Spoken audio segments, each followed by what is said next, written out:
娘贪了3年，我照顾了3年，吃喝拉撒擦洗翻身全是我。娘二儿媳和闺女嫌你臭，平儿连屋都不肯进。如今官府修渠补偿了30两银子，你一个铜板都没给我们大房留，全给了二房和小姑。要不是我看到弟妹和小姑买新衣新鞋，好奇问了嘴，压根就不知道这回事。既然家里什么都没我们大房的份，往后你也别指望我照顾了。我好不容易跟出轨的渣男离婚，带着女儿享受人生，一场海啸就把我们卷到这鬼地方，醒来就成了这个任劳任怨、活活被气死的同名倒霉蛋。我可不是冤大头。大嫂说的这是哪里话？你是娘的儿媳妇儿，自然是要尽孝道的。他又不止我一个儿媳妇，你们几个都是死的。我是男人，不方便照顾娘，妹妹还小，秀兰又没干过这种事。再说他们也不会照顾人，既然之前都是大嫂照顾，娘也习惯了，往后自然还是得大嫂来。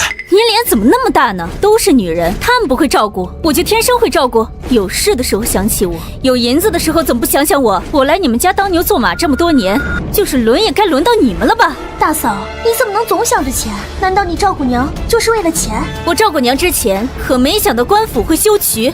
同样是家里一份子，平时做事我也没落后过谁，难道就因为你们大哥没了，家里但凡有了好事，就跟我们娘几个不沾边？既然你们没拿我当一家人，干活的事儿也别拉扯上我。说来说去还不是为了钱？你们是得了好处还卖官，我是一个子儿都捞不着，还惹一身骚。反正从今儿起，娘这个烂摊子我撂下了，你们兄妹自个儿想办法。大嫂，你怎么这样？耀祖才2岁，秀兰还得照顾孩子呢。再说杏儿，她一个十指不沾阳春水的小姑娘，哪里是会照顾人的？3年前娘摔伤腿的时候，四海也才2岁，我不是也这么照顾过来的。至于杏儿，她都16了，既然没有大小姐的命，就别得了大小姐的病。娘，你看大嫂在胡说八道什么？谁叫你大哥没了呢？他要是还在，赵氏肯定不敢这样。秀兰、杏儿，今儿娘这边你们先顶一顶，我不信大嫂会真的不管娘，等她气消了，说不定就想通了。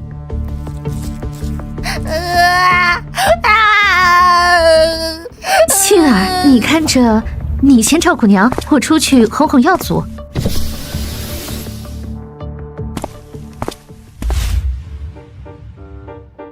娘，厉害！前世跟你那渣爹的父母没少吵架，这种事只要你立场坚定，别太顾及脸面，谁也掌控不了你。娘，从48到32，突然年轻了16岁，有没有很开心？是不是觉得自己现在有使不完的劲？你是觉得好玩了？老娘好不容易熬出头，又得重来一次，一拖三还穷得响叮当。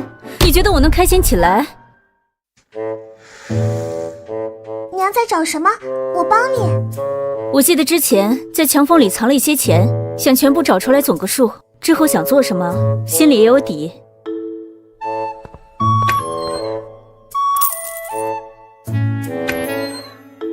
五福，你这是在做什么啊？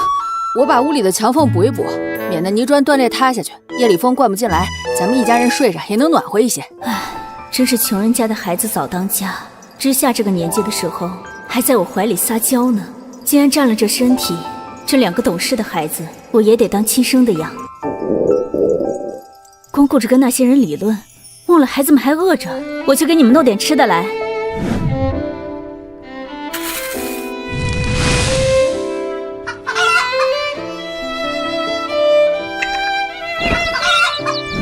看吧，我说什么了？大嫂就是嘴上硬气，气消了又会跟之前一样了。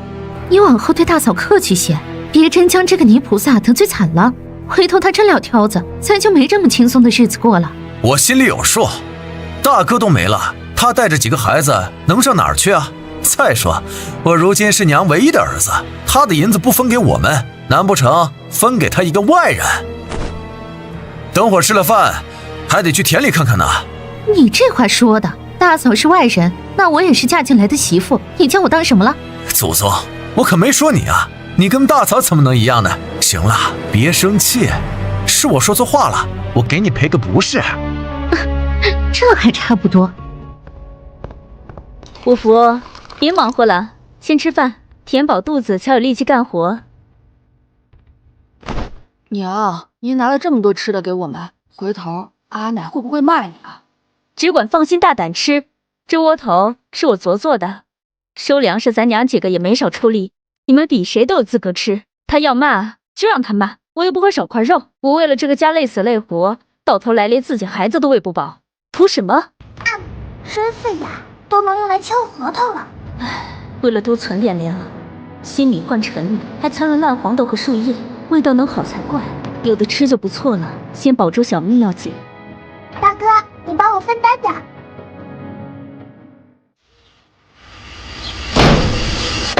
大嫂，我们都还没吃呢，你们怎么能吃独食？这么大个人了，没手没脚还是咋的？你们没吃，自己去厨房做就是了。以前家里的饭菜都是大嫂做的，我该你们的。这么大个人了，你们也知道以往饭菜都是我做，那你们一家又是怎么对我的？我之前就是太好说话，才由着你们欺负到我和几个孩子头上来。大嫂说话得凭良心啊，我们哪里欺负你了？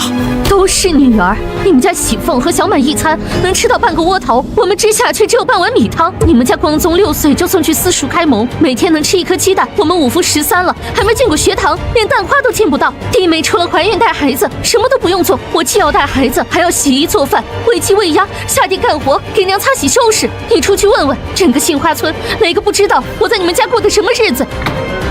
吵！老婆子还没死呢，本事没有，脾气倒挺大。一家人吃独食也不怕穿肠烂肚。你是当嫂子的，就不能心量大一点儿？老大没了，如今咱一家人还得指望水生呢。你娘家人就是这么教你在婆家挑事的？你说我就说我，扯我娘家人做什么？这些年我娘家人接济我的粮食，你是没吃过还是怎么的？我看你不仅不知好歹，还恶毒至极。谁家好好的长辈会咒自己孙子儿媳妇穿肠烂肚？赵氏，别以为老娘如今走不了路，就奈何不了你。单单你不孝婆母这一条，我便能带纪明休了你。我孝不孝顺，乡亲们都看在眼里。你儿子都不在了，别以为我多想在你们家做牛马似的。你休了我正好。娘，再不进来吃早饭要凉了。来了。还是我去做早饭吧。五福，你想不想去念书？娘，我已经13了，现在开蒙有些迟，别浪费银子了。如果将来有条件，我倒是希望四海能去，让咱家也出一个有学问的人。其实开蒙也不一定要花太多银子，咱们村里不就有一个现成的童生吗？肯定比去私塾的开销小，大哥跟着认几个字也是可以的。妹妹说的是沈府安吗？开蒙的事先缓一缓，有件更重要的事。你是大学生，知不知道纸是怎么造的？我今天上茅房，那竹片刮得屁股火辣辣的，实在受不了。娘哎，怎么想一出是一出？我修的又不是造纸术，好在以前刷过不少田园风的视频，还真记住了一些。我可以试试，但不一定能成功，而且我也只记得最简单的，到时候做出来的纸糙了，你可不能埋汰我。不埋汰，总好过棍子和竹片。这件事就交给你了。娘和妹妹今天都好奇怪啊！妹妹以前话不多，也不爱笑，怎么撞了脑袋之后跟变了个人似的？不是撞坏了吧？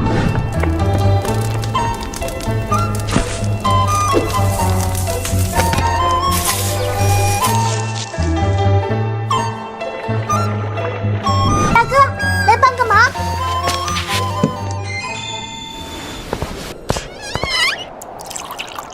赵氏，我要解手。杏儿，你在家吗？娘，找我有事？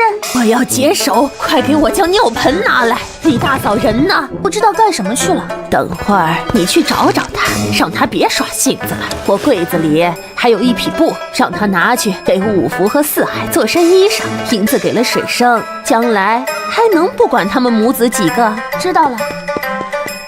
喜凤、小满，你们给阿南洗一下尿盆，我去找你们大伯母。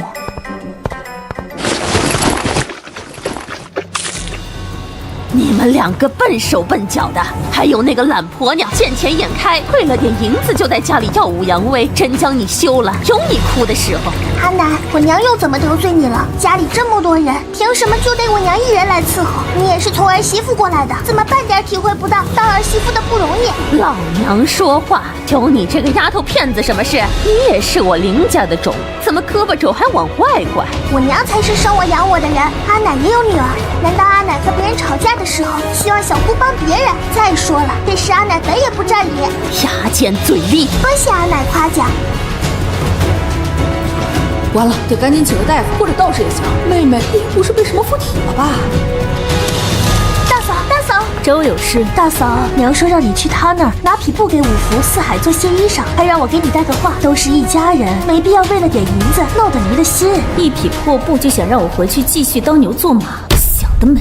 你回去跟娘说一声，那布我就不要了。娘柜子里那匹布都老化了，做了衣服也穿不了2回，懒得费那功夫。大嫂，娘那里不能没有你，我们都照顾不好娘，你就随我回去吧。娘以前心疼你们，没让你们上手照顾过，一开始不熟练很正常，多照顾几日自然就会了。我之前也是这么过来的。大嫂，林春杏，我是嫁给了你大哥，不是跟你家签了卖身契。照顾娘3年，我仁至义尽，他事事为你们着想，接下来也该轮到你们尽孝了。五福，你怎么来了？啊，听小姑跟阿奶说，娘在竹林挖笋，我不放心娘，让妹妹看着四海就过来了。孩子多虽难养，但这么懂事的孩子，相当于无痛当妈，也值了。你小姑回去之后，阿奶没说什么吧？小姑来之前，喜凤和小满给阿奶洗尿盆的时候洒床上了，阿奶本就在气头上。小姑回去说了些娘不好的话，阿奶骂得挺难听的。五福觉得娘今日这么做，对还是不对？兔子急了还咬人呢。原本照顾阿奶就不该是娘一个人的事儿，我从前便劝过娘的，娘不记得了吗？时间长了都没印象了。也就是我现在还小，等我成年了，他们也就不敢这么欺负娘。这饼画的，心里还是暖暖的。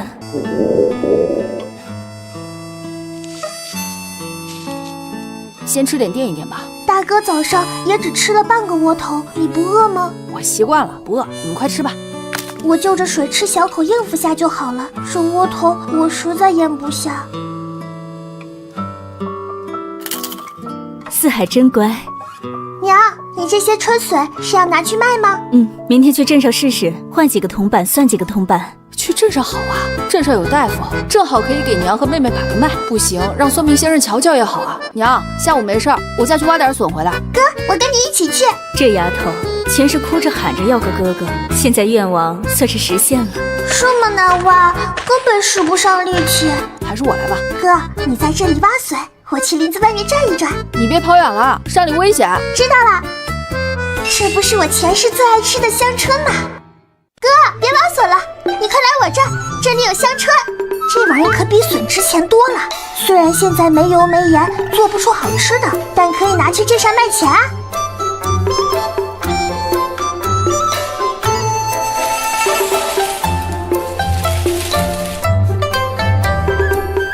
快不行了，饿得慌。没事吧？没事，就是饿。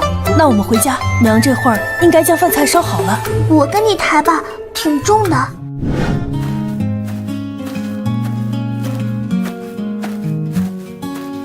哎，你们俩怎么跑山里去了？身边也没个大人跟着。谢谢福安哥。我刚从书院回来，没事，我先给你们送回家去吧。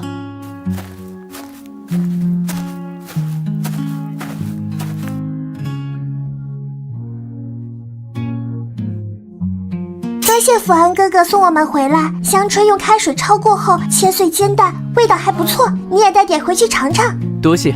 妹妹何时吃的香椿炒蛋？我怎么不记得？我也没吃过，听人说的。再说大哥和四海不是还指望让福安哥给你们开门吗？不得打好关系啊。说的也是。五福今天在山里弄了什么好东西，竟盖得这般严实？是春笋。弄那么多笋回来做什么？咱家也吃不了这么多呀。我娘说明要拿去镇上卖。你娘明是要去镇上，那娘谁照顾？如今不是轮到二婶和小姑照顾阿奶了吗？我娘总不好在家闲着，自然是要做点别的才行。去就去呗，只是这笋啊不值钱，2篮子也不知能不能卖到10个铜板，除掉牛车钱，赚的都不一定比花的多。二叔这么了解行情，之前是去镇上做过买卖？那倒没有。那二叔怎知笋不值钱，又怎知镇上不缺笋？2篮子笋卖不到10个铜板，也是靠猜的。这丫头平日半天吐不出一个字，今天怎么这么伶牙俐齿了？难道真是撞了脑袋开窍了？我时常往镇上跑，自然比你们懂。回头亏了银子，可别怪二叔没提醒。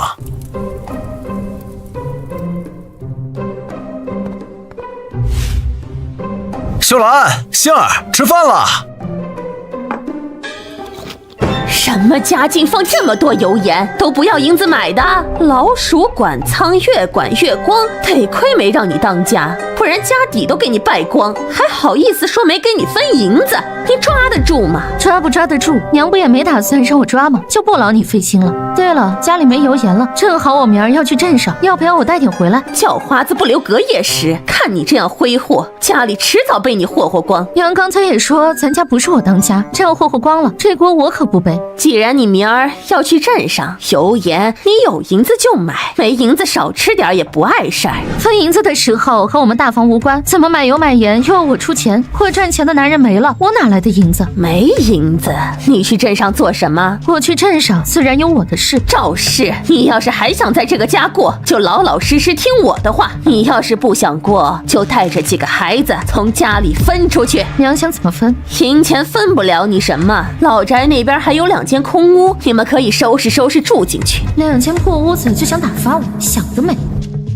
娘，别的我也不指望。大水坡那边3亩田是金明在的时候买的，当时我还补贴了3两私房钱。娘要是同意将那3亩田给我，我们就分家出去过。娘，如今你还在呢，分什么家？我不管啊，反正这家不能分。你要那3亩田也可以，但待你将老宅收拾好，我得跟你们一起住过去。你要是答应，这3亩田可以给你种，但田契得捏在我手里。这算盘珠子都崩我脸上了，用3亩田的使用权拿捏我伺候他到死，死了田还归2房。真当我全是大冤种？娘在家里有弟妹和星儿照顾着，凑我们大房去做什么？到时候我要照顾孩子，还得想办法赚钱，恐怕没空伺候娘。既然谈不妥，这家就先不分了。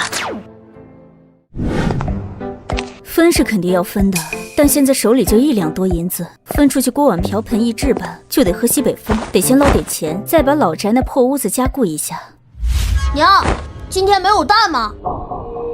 鸡蛋被你大伯母早上弄了一个，分给你堂兄他们吃了。光宗先委屈一顿，明儿一早娘就去鸡窝捡蛋，给你打荷包蛋。也不想想，现在能有一口吃的，都是靠谁？没有二哥，他们母子几个哪有太平日子？鸡蛋这样的好东西，哪是他们配吃的？星儿，明儿开始，鸡窝里的蛋你盯着捡。光宗和耀祖，一个念书，一个年幼，得紧着他们才行。二哥放心，保管一个蛋都跑不了。这下麻烦，倒不如分出去，既能省粮，又能省事。我看你刚才就不该去拦着。你真这样想？娘要是好好的，我巴不得他们分出去。如今大哥没了，大嫂又有她自己的心思，大的小的都跟饿死鬼投胎似的，1天2顿8个窝头，金山银山都不经造。我还以为你不乐意照顾娘呢。既然这样想，下次娘再提的时候，我就不反对了。等仙儿出嫁之后，大嫂那边也安定了，老宅到家里就几步路，她也是娘的儿媳妇。咱们实在忙了，将娘送到大嫂那边照顾几日，又有什么要紧的？也对，太水坡那田给大嫂种就种了，反正田契在娘手里，她最后肯定是向着我这个亲儿子的。那是。夏夏，你说接下来咱们该做点什么才好？妈，我说句实话，我这会儿人还有点懵。别说你，我也懵。五福大了能帮点忙，你心里年龄成熟，可四海还小，我就是想出去干点什么都放心不下。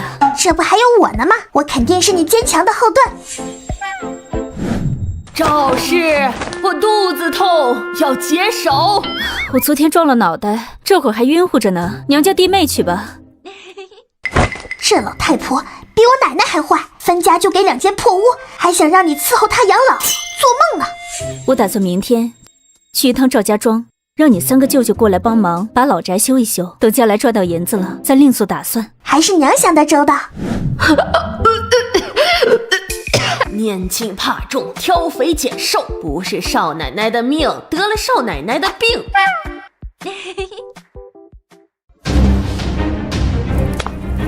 星儿，你嫂子不舒服，快来帮帮忙啊！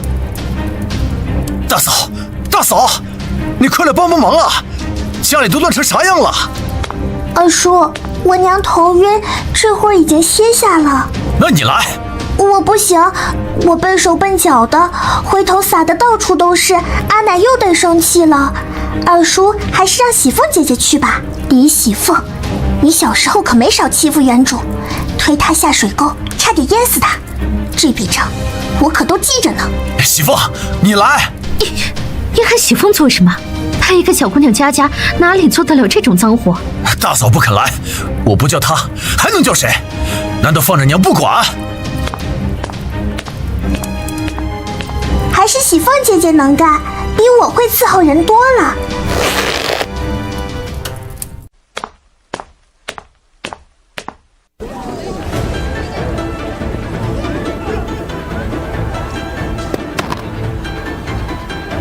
你们就在这里看着摊位和四海，娘去给你们买几个包子回来。老婆婆贵姓？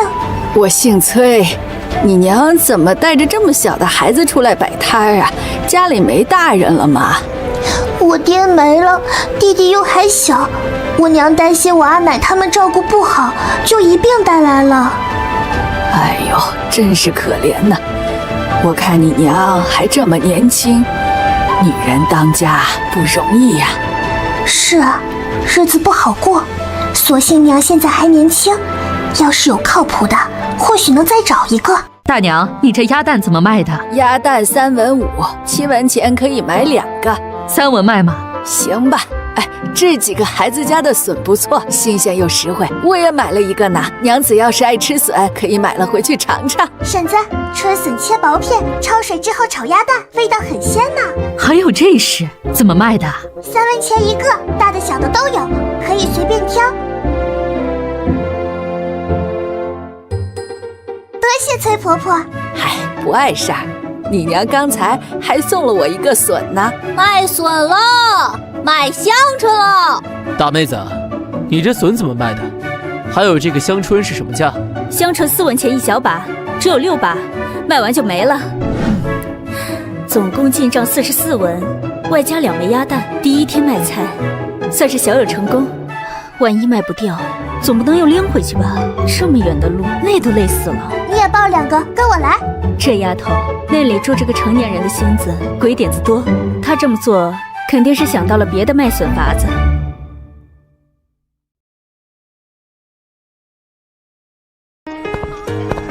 大叔，你们要笋吗？我们挖的都是刚冒尖的新鲜笋，很嫩的，正好还剩了一些。要的话可以便宜些给你。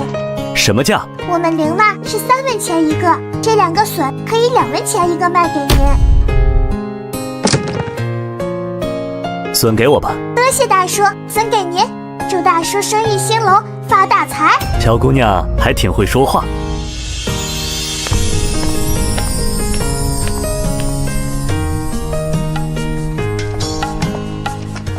老板，买2升枣，1包老红糖。娘，你买枣和红糖做什么？这2样都不便宜，回头又被小姑顺走了，不划算。我打算下午去一趟你们阿公阿婆家，让你3个舅舅得空帮我去加固老宅的屋子，等手头宽一些就搬过去。阿奶不是没同意分家吗？无论他同不同意，他们的东西也轮不到咱们。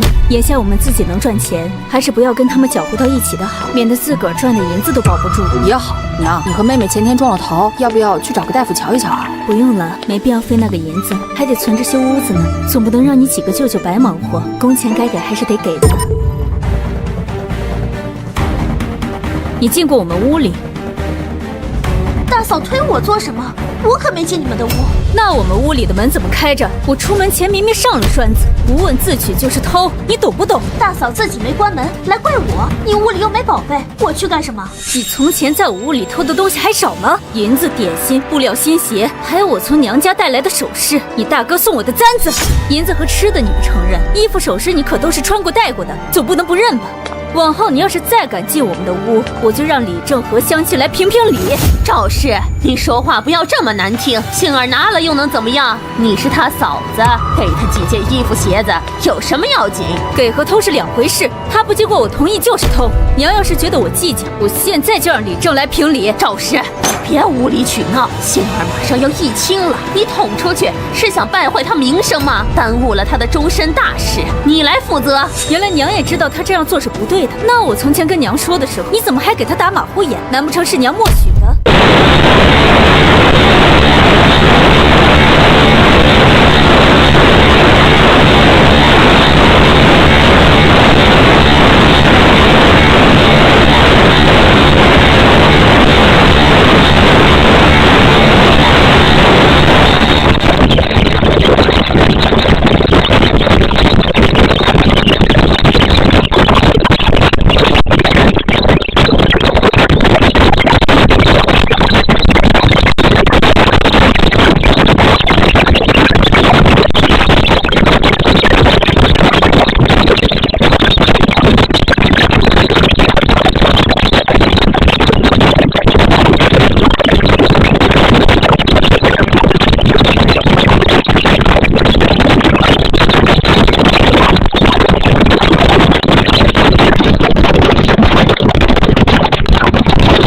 老爷定能查个水落石出。我不要去见官，娘，你快来救救我！大嫂，你非要将事情做得这么绝吗？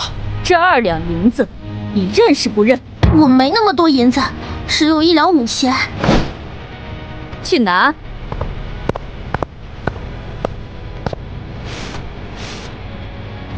乡亲们都散了吧，没啥好看的，都是误会，误会。赵氏，你既然有这么大本事，不如就带着几个孩子搬去老宅，反正继明也没了。那3亩田，你想都不要想，我将来啊都是要留给水生的。好，田我可以不要，但在我们搬走之前，娘得跟我当着李正的面签一个划清界限的协议。既然不给我们大房留任何东西，将来有个头疼脑热，也别来打我们大房的主意。那怎么行？大嫂也是娘的儿媳妇儿，怎能不管娘？娘不也将老宅给你们住了吗？这小叔子真是贪心，既要又要。那也好办，平分银子和田地，往后娘在大房、二房轮流住，我们轮流照顾。那怎么行？娘的东西自然都是要留给我这个儿子的。赵氏，你这般急着跟我们家撇清关系，可是在外边有了相好的奸夫。娘真是造谣，全凭一张嘴。我日日在家当牛做马，哪个男人能看上我？若非你们不将我当人，我何至于此？我还得去一趟赵家庄，是分家还是和离？娘自个儿好好考虑吧。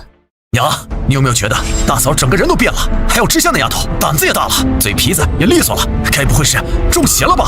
许是觉得捞不到好处，露出本来面目了。亏我还觉得他是个好拿捏的。娘，咱要不要去请神婆来家里看看？也好，尽快让他恢复到从前那样。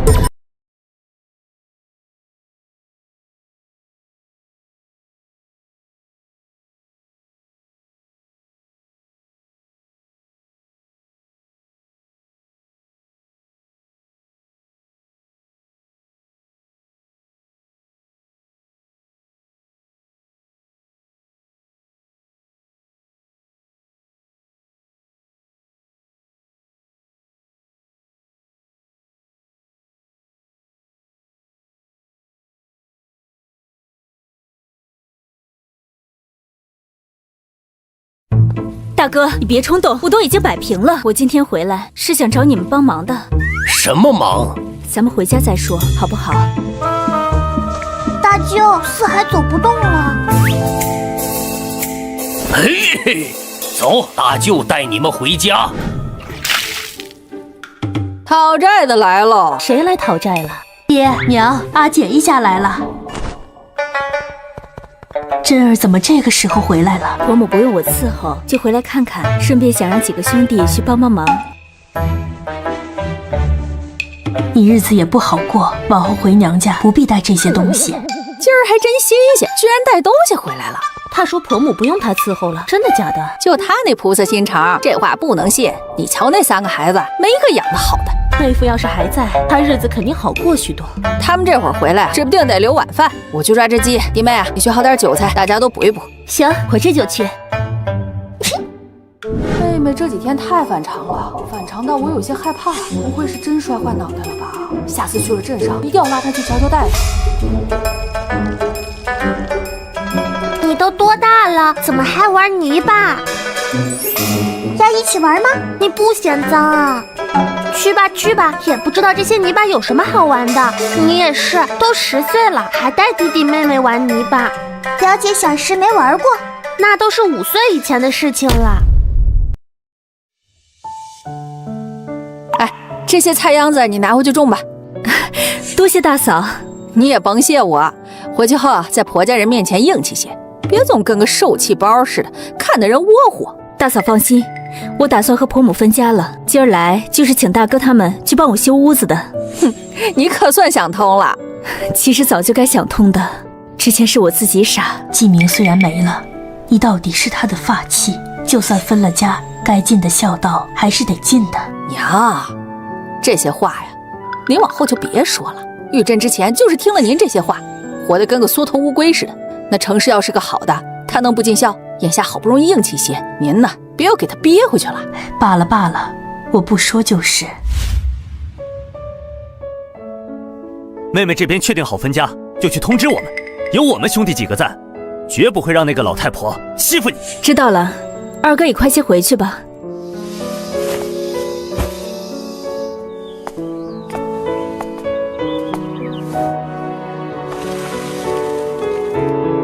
夏夏，回家了。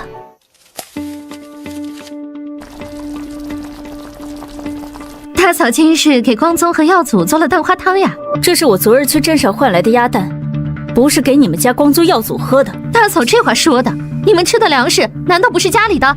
光宗耀祖喝点蛋花汤怎么了？粮食是家里的，但早饭是我做的。往日鸡窝里的鸡蛋就像你们二房承包的一样，也没见你给我们家匀一口。怎么有手有脚的自己不会煮？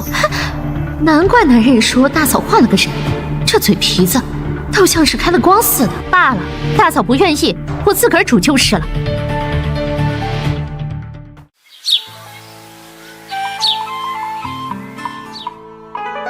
这样当家迟早要败光。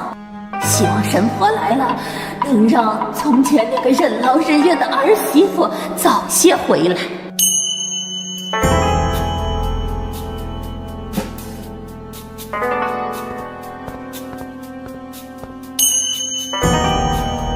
请神婆，看来这是以为我中邪了。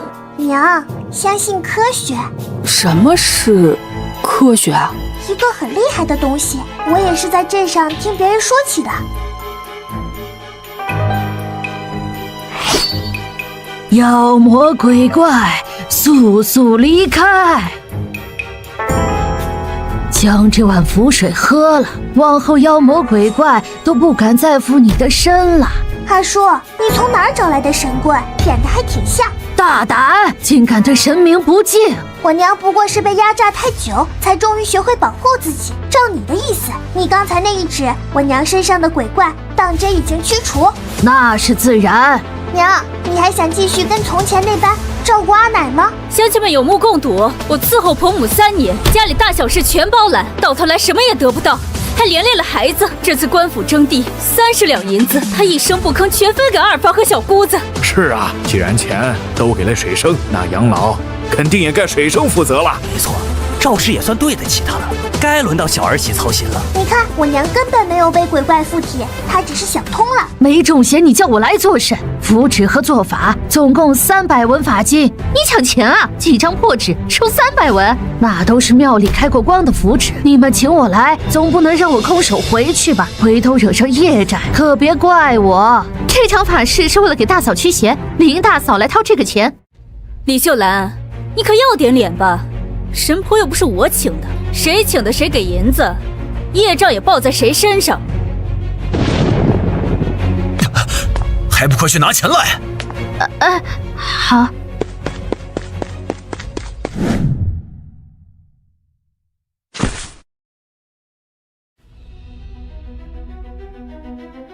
娘，我昨问你的问题，你考虑好了没？到底是分家还是和离？你就得为纪明好好守着，别想离开。既然你不想伺候我，就赶紧收拾东西搬去老宅，省得我看着心烦。我看你能硬气到什么时候？等吃了苦头，指不定就心甘情愿回来了。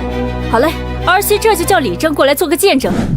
纪明媳妇儿，你要找我见证什么？我想请李正帮我拟一份契书，我可以不要田地银子，但分出去之后，伯母的生老病死都与我们大房无关。你一个妇人带着3个孩子，什么都不要，靠什么养家？倒也不是不想要，是人家不愿给，既然得不到，自然也不能再让我付出。娘，就按赵氏说的，将来日子过不下去，可别来我面前哭着求原谅。娘放心，我就是去讨饭，都不会来你面前哭。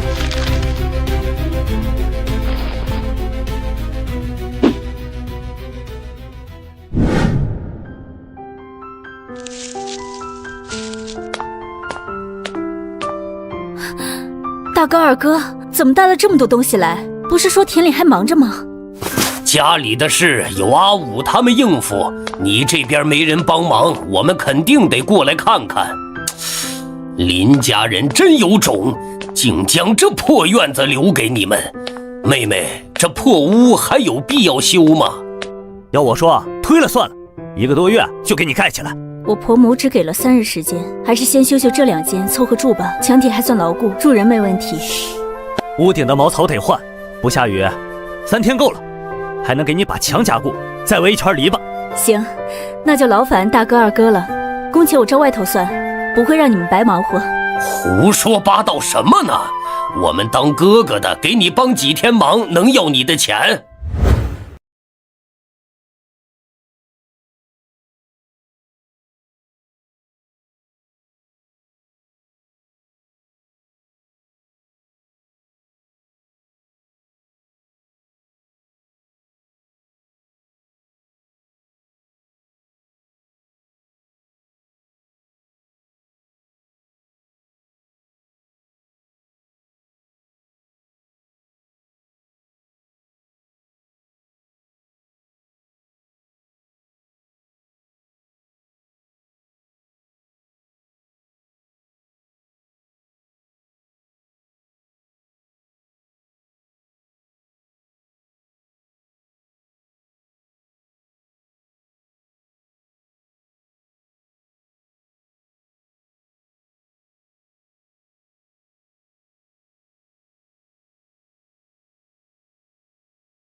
没想到大老粗舅舅胆子这么小。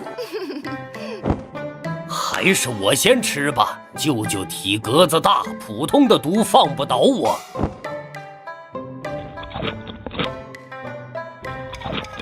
吃吧吃吧，应该死不了。先甭管能不能活到下顿，这顿肯定是要一起的。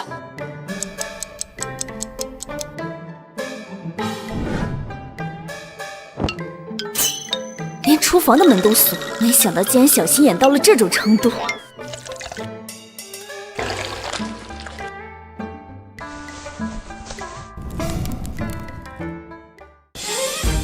娘，咱们要买这么多东西吗？这才哪到哪儿啊？也就是我们娘俩拿不动更多，家里还差许多东西呢。回头赚了钱得继续置办。五福，快点跟上，咱们今天东西买的多，直接包牛车回去。你大舅二舅这会儿可能已经忙起来了。哎，来了。得，还包起牛车来了。既然改变不了，那就享受吧。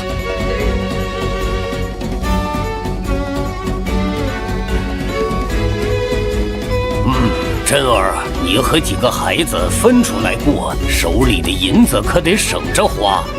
大哥放心，我有分寸的，等搬过来，我就会想办法去赚钱。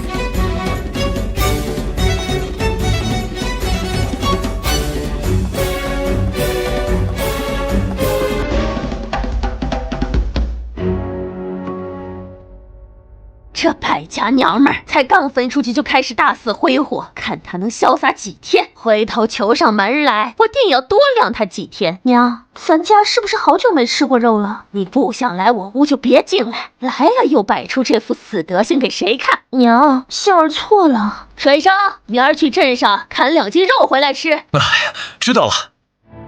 你嘴这么快干什么？镇上肉价多贵呀，18文1斤呢，咱昨儿才被骗了300万。总归就是2斤肉，几个孩子也好久没沾荤腥了，吃点不碍事。杏儿这会儿正在娘屋里呢，我看就是你那妹妹使的计，干啥不行，嘴馋第1名。行了，你也别顺杆爬。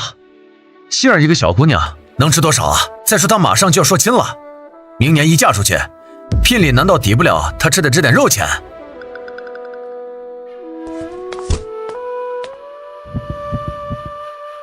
大舅，你知道哪里有石灰吗？西口镇附近的小作坊就有，3文钱1升。夏夏，你问石灰做什么？咱们现在可没这么多钱。我刚才突然想起，造纸需要用到石灰来着。拿去买。再用不上纸，皮都要被竹篾刮破了。赵女士大气。少贫，赶紧给我造点纸出来。最快也得1个月，如果成功了，回头是不是可以拿去卖？只能随便卖吗？普通草纸应该没问题吧？回头我问问沈福安，他是读书人，比我们了解。只要别干违法的事，你看着办吧。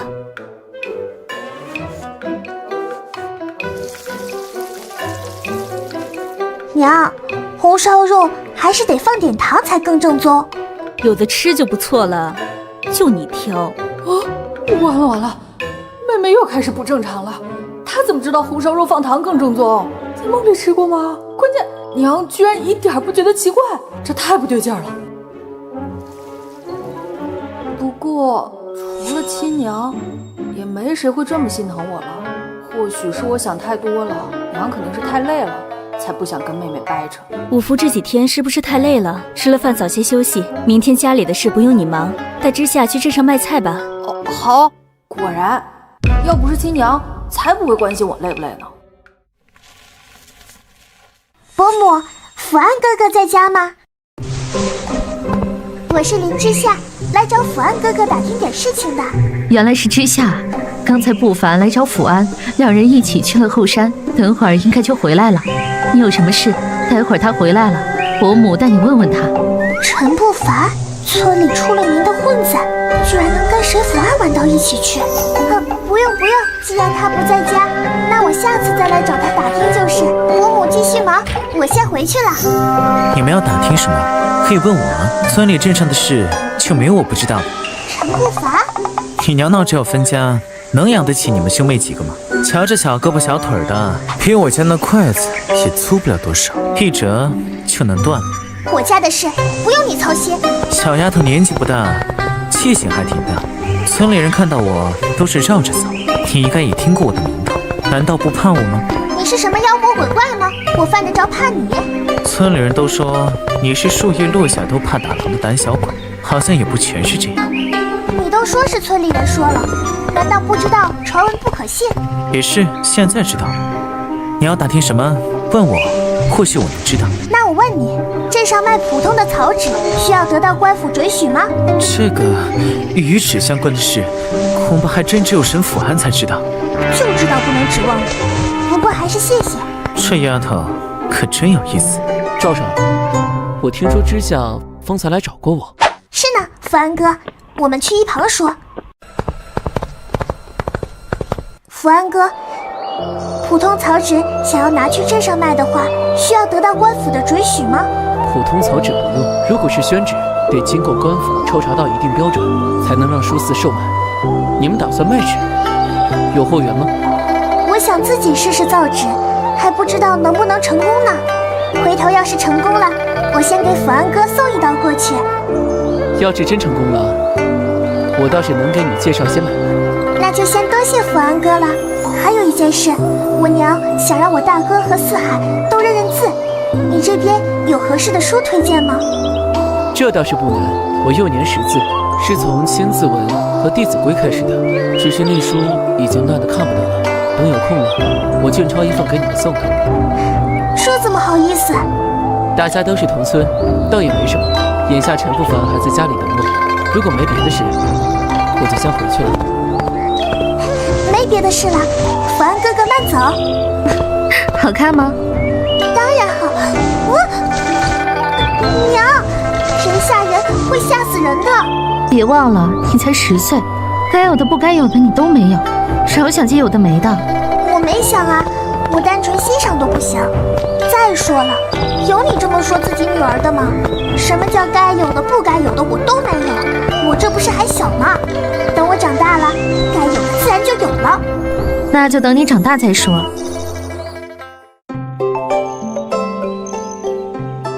福安哥，早。啊，姓林的小丫头，我这么大个活人站在这里，你没有看到吗？不凡哥，你别跟我妹妹一般见识，她年纪小，我带她向你赔个不是。得了吧，就你这胆儿，还不如你妹子呢。你们这么早出门是要去镇上？是，一起吧，正好我们借了牛车，再加你们2个小孩，应该也坐得下。坐牛车倒是没什么，但妹妹是个姑娘家，跟陈不凡这种混子走太近，对名声不好。多谢福安哥和不凡哥，你们真是大好人。你听见没？这丫头居然说我是大好人，我他娘的还是第一次被称为大好人。不早了，早些出发去镇上吧，趁着路肉新鲜，兴许能卖个好价钱。福安哥，现在制一辆这样的牛车，大致需要多少银子？牛车架子花不了多少银子，主要是牛贵。刚出生的小牛犊18两左右，半大的得25两，成年牛就得32两。这么贵？牛要是便宜的话，岂不是人人都买得起了？刚才走那么远的路都不见拉屎，这会儿倒是跟下雨似的，故意的吧？行了，咱们就在老街下吧，这边人也多。福安哥，不凡哥，你们这路打算卖个什么样的价钱？我和我哥这会儿要去新街，如果有人要的话，我可以顺带给你们引荐一下。这只鹿不算大，大概还有7、80斤，行情价是80文1斤。如果整只卖，至少5两银子。我知道了，等会儿有人要，我叫我大哥过来喊你们。难不成这丫头还真以为自己能卖出去？你赶紧去将牛车拴好吧，等会儿卖了路，我还得往书院去一趟。今日不是放旬假，怎么要去书院？那边书肆的白马纸便宜，买些回去抄书。得，那我拴牛车去了。不知两位来我们金杯楼，所谓何事？我们这位大哥，我们在山里得了些野味，不知道后厨收不收？如果不收的话，我再去别家问问。我倒是可以帮你们去问问，都有哪些东西？蕨菜和鹿肉，不过鹿放在老街了。金杯楼要的话，等会儿我们可以去取，劳烦这位大哥了。就是你们，这里有鹿肉。是，不仅有鹿肉，还有蕨菜呢。大叔瞧瞧，这蕨菜都是新鲜的，用来炒腊肉最香了。行，你们去将那鹿抬过来吧。这蕨菜我也一并收了。那鹿有7、80斤，另卖80文1斤，一整只是5两银子。您这边确定是要一整只？怎么，我们这么大的酒楼，还担心我们付不起5两银子？没有，大哥，你快去老街，让福安哥他们将鹿肉拉过来。这吊儿郎当的气质，跟镇上那群闹事的混混一模一样。这小姑娘怎么就跟这种人扯上关系了？你们接下来是回家，还是要去做什么？我们想去找一找附近的小作坊。不凡哥，知道哪里有卖石灰的吗？出了溪口镇往西，大概2里路就有。你们先去，我和福安还有点事，待会儿过来帮你们拉石灰。那就太谢谢了。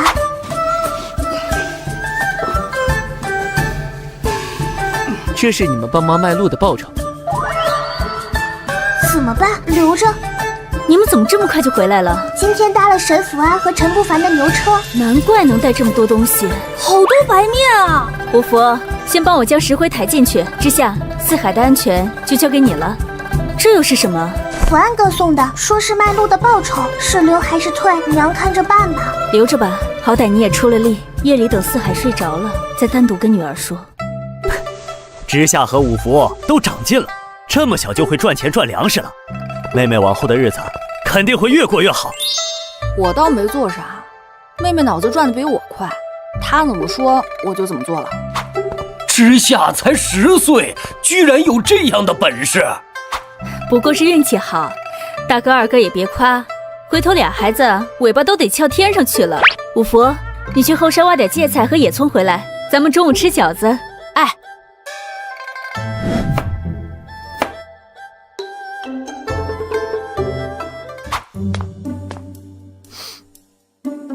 真是没想到，大嫂一家离开家里之后，日子竟过得这样滋润。大嫂，今儿中午吃饺子呢？是啊，吃饺子。哎，我来给大嫂帮忙吧。不用，还有五福和知夏给我打下手呢。那是白面，这么多，我给大嫂包饺子吧。分家的时候说得清清楚楚，往后我们两家互不相干，包饺子的事就不用你帮忙了，你回去吧。发生什么事了？大哥二哥，先把手先歇会儿吧，饺子很快就好了。之前以为5天就能全部弄好，眼下看来还得再多2天功夫才行。不碍事，辛苦大哥二哥了。回头等我们将手头上的事理顺了，大哥二哥就领着一家子过来吃个团圆饭，当给我们暖屋了。成，不过得等栽秧之后。夏夏睡了吗？差点就睡着了，怎么了？白天我就想和你说了，这里不比咱们那时候，女孩子家的名声比命还重要，往后还是别跟陈不凡走太近了，以免村里人说闲话。他人看着虽然吊儿郎当，其实没想象中那么坏的。既然来了这里，咱们也要入乡随俗，否则将来只会害了自己。人家黑的都能说成白的，你和他走得近的话，做没做什么还重要吗？我以后会注意的。外面是谁？大哥，怎么了？刚才好像听到院里有点声来着，难道是我听错了？刚我和知夏在屋里说话呢，大哥会不会是听差了？哎，许是听错了，睡去吧。娘，家里进小偷了吗？厨房里的东西都放在五福和你大舅睡的屋，真有小偷也不怕。睡吧，要不是人都快养不活了，真想去哪里弄只狗来。2斤面足够一家人吃了，回头再打上一个蛋花汤，味道肯定不错。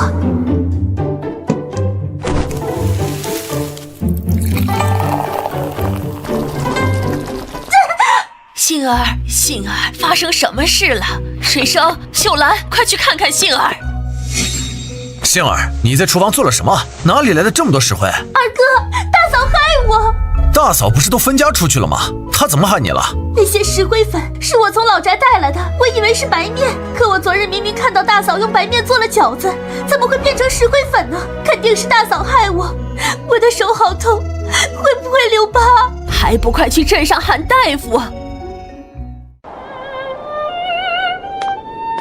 昨儿我从你这里拿了饺子回去，讨了娘好一顿骂，说你日子过得本来也不容易，我这个当哥哥的还从你这里拿东西走，你是不知道我当时那个冤枉啊！让二哥受委屈了，带下回去了，我亲自跟爹娘解释。哎，解释倒不必，不过往后我是不敢再从你这里拿任何东西走了。你有什么东西，还是先紧着几个孩子，我先进去给大哥帮忙了。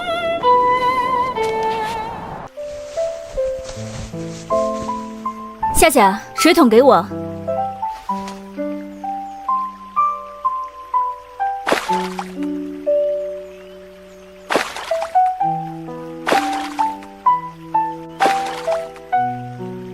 抓到了！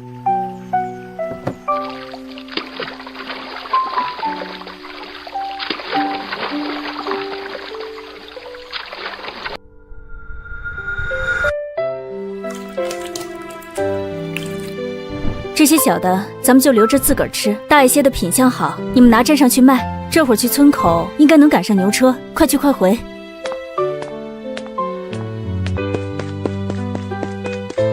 哟，五福一早差这么多鱼，是要拿去镇上卖呢？去碰碰运气，还不一定有人买呢。哎，你们家最近日子还不错呀，总能闻到肉香。阿公阿婆担心我们搬家没吃的，特意破费银子让大舅二舅带来的，昨儿吃完就没了。没事儿，往后再想吃可以自己赚。没想到平日里木木讷讷的大哥，还有这般机灵的时候呢。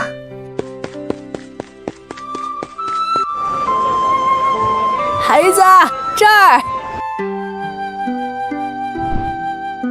崔婆婆，您今天也来卖鸭蛋了？是啊，我来时没见到你们，寻思你们可能会来，就多占了点地儿，没成想还真来了。我们昨儿也来了呢，不过昨儿没在这里摆摊，去新街那边了。昨儿没在这里摆得好，昨儿镇上啊有人收头钱呢。什么是头钱？就是镇上那些地痞流氓跟咱们收的保护费，1个月60文钱，谁要是没交头钱，这买卖就做不成了。每个月出5人都少，咱们这些散户啊就得碰运气了。不过只要看到人来就收摊走，基本也不会将咱们怎么样。哦，那还好。小姑娘，这鱼怎么卖的？小鲫鱼5文，大点的8文，鳖鱼18文，绝鱼30文。挑一条回去熬汤，给我孙子补身体。大一些的肉多，也没那么难挑刺。大娘，要不选这条吧？行，那就这条了。这个毛草菌，大娘要不要带点回去？炖在鱼汤里可好吃了。您要的话，跟鱼一起，给我10文钱就好。好，哥，你要不备着蕨菜去金杯楼瞧瞧？万一他们还收的话，也好过咱们一直在这里摆着。行，那你小心些啊，就算鱼卖完了也别乱跑，就在这里等我。放心吧，还有崔婆婆在旁边陪着我呢。哥，金杯楼那边怎么说？李大厨将蕨菜收了，还说咱们往后要是再弄到什么野味儿，也可一并给他送过去。崔婆婆，我们今天恐怕会比你先收摊了。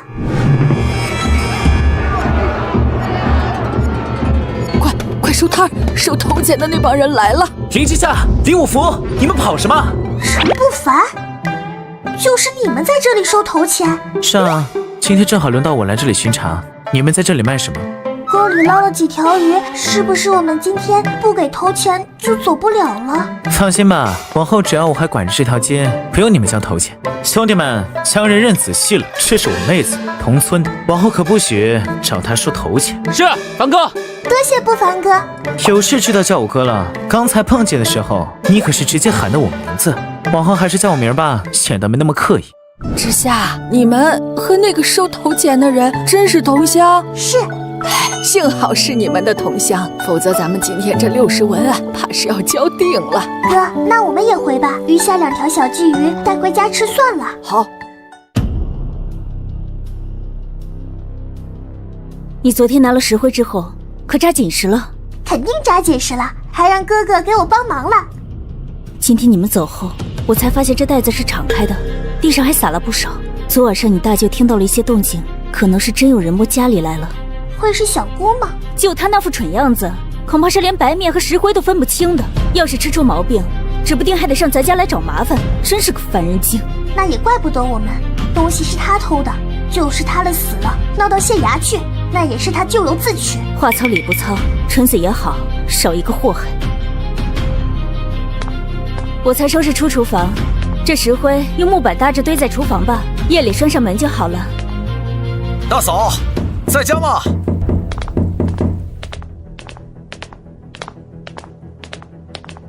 大嫂家里是不是买了石灰？是买了。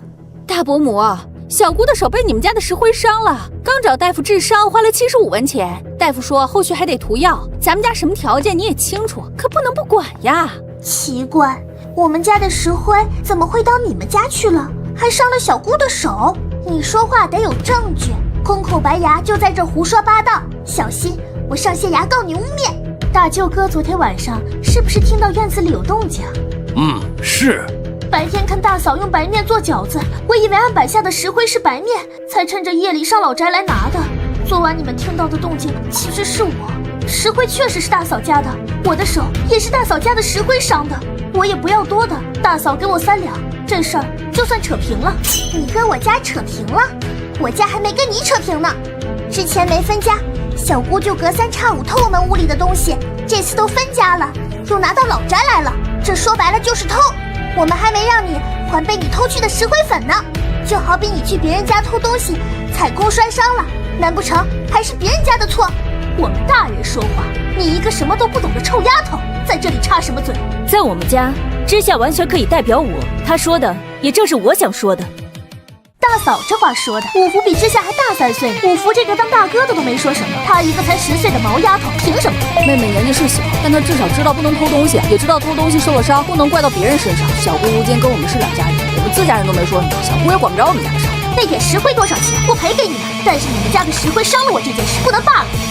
小姑真是打得一手好算盘，今天别说3两，就是3文也没有。小姑要是觉得自己占理，你就上县衙告我们去，让县令大人判一判。你打他试试！明明是你自己偷东西做错事，结果还恶狗反咬人。我妹子之前在你们家到底是过的什么日子？小小年纪还没成亲呢，就泼妇成这样，往后谁要是娶了你，怕是得倒8辈子大霉。你们欺人太甚了！赵家大哥，我妹妹年纪小，你别跟她一般见识。大嫂，你看这事儿也确实是因为你家而起，是我让她来我家偷石灰了，赶紧哪儿来的给我回哪儿去！就是哪儿来的回哪儿去，否则别怪我们兄弟将你们扔出去。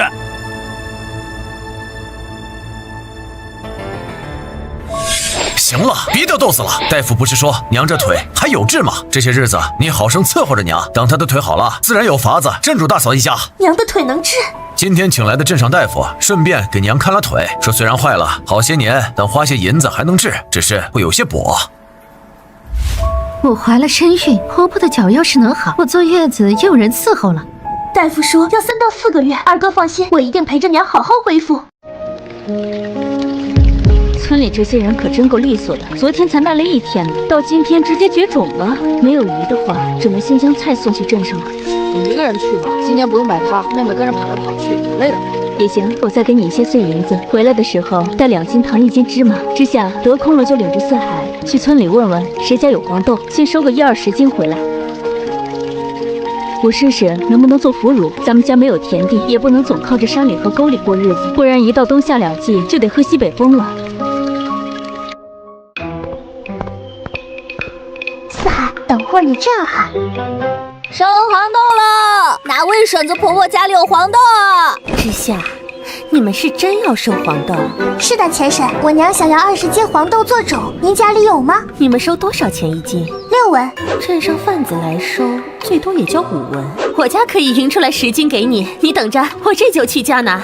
哎，我家也能匀出来10斤，我也拿去。钱婶，李婆婆，我娘收的价高，对黄豆品质也是有要求的，你们挑些好的来。小的来了。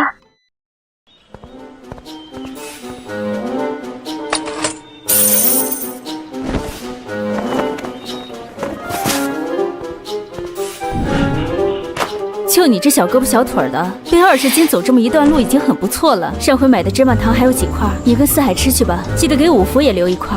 好嘞，那吃吧。这块留给娘吃。行，那就给娘留着。四海真孝顺。花的比赚的还多，娘到底想干什么呀？五福回来了，怎么好像不高兴？今天菜没卖出去啊？那倒不是，就是感觉赚太少。哎，多少都是赚嘛，钱啊都是攒出来的。那也得攒得住啊。这20斤黄豆又是100多文，唉，我今天赚的钱都不够家里花的零头。算了，先饱一餐是一餐。五福，糖和芝麻都买回来了。买了。行，娘中午给你们做几个芝麻酥饼尝尝，回头要是味道不错，明儿你再去镇上的时候就往铁匠铺跑一趟，定制一个鏊子。定制鏊子，又要花一大笔钱。你要是不想去也没关系，等你舅舅他们忙完，我自己去也行。我没有不想去。那行，明儿去镇上，我再给你一些碎银子。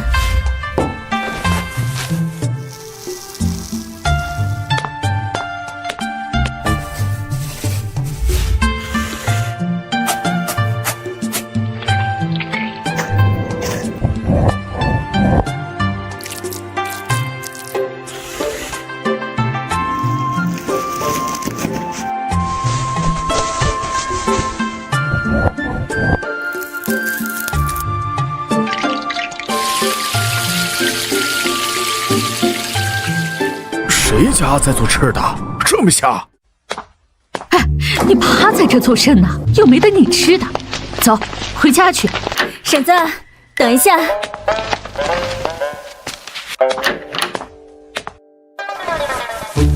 婶子，这馅饼给狗娃吃吧。哎呀，这怎么好意思啊？又是白面又是芝麻的，贵着呢。拿着吧，狗。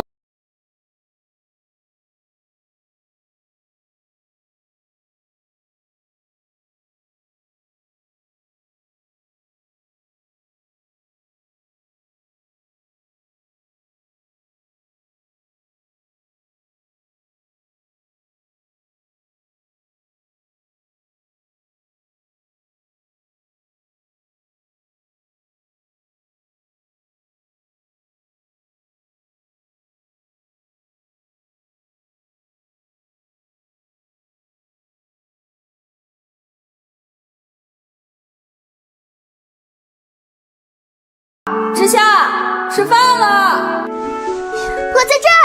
哎，你在这儿干什么呢？也不怕碰到长虫？我砍了些蒿笋。都怪我，不该催你。快上来，我背你回家。伤口不深，我自己穿鞋走吧。哎呀，快上来，不远，没人看见。回去包扎好再穿鞋，不然会疼的。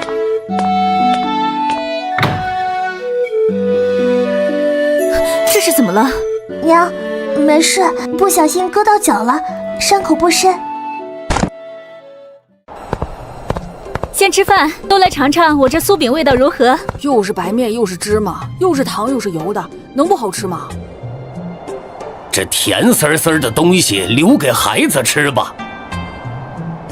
嫂子在忙呢。妹子怎么来了？我婆母说，嫂子给了狗娃一个糖馅饼，家里也没好东西，就拿2个鸡蛋给孩子们补补。这韭菜啊，是自家种的，不要钱。看你家院里没种，特意让我拔下来。这怎么好意思？那我就不客气了。嫂子只管收下，我先回了。哎，你慢走。哥，差不多了，你再去趟摘香春那地方看看，有新的，明天一起卖，咱们卖。那边有点远，你脚伤着了，等会儿我去就行了，小心点儿。1斤面大概做12个饼，需要1两糖，半两芝麻，再加猪油，成本23文左右。一个饼成本差不多2文钱，5文一个，能赚对半多呢。这买卖可行。老天爷，我没走错地儿吧？娘和妹妹啥时候会写字儿了？娘，你和妹妹什么时候学会写字的？啊，我们哪会写什么字？这不是跟你妹妹合计成本，脑子算不明白，在地上胡乱做记号吗？好像也是这么个理。娘，香椿摘回来了。哥，你先拿点蒿笋去金杯楼，能卖掉点，省点功夫。行，你哪儿也别去，我去就回。卖蒿笋了，卖香椿了。小姑娘，你这莴笋怎么卖的？3文钱2只，可以炒一大盘呢，清甜鲜嫩。大婶，再来2只吗？成，给我来4只。好嘞，给您挑的都是个大的，大婶慢走。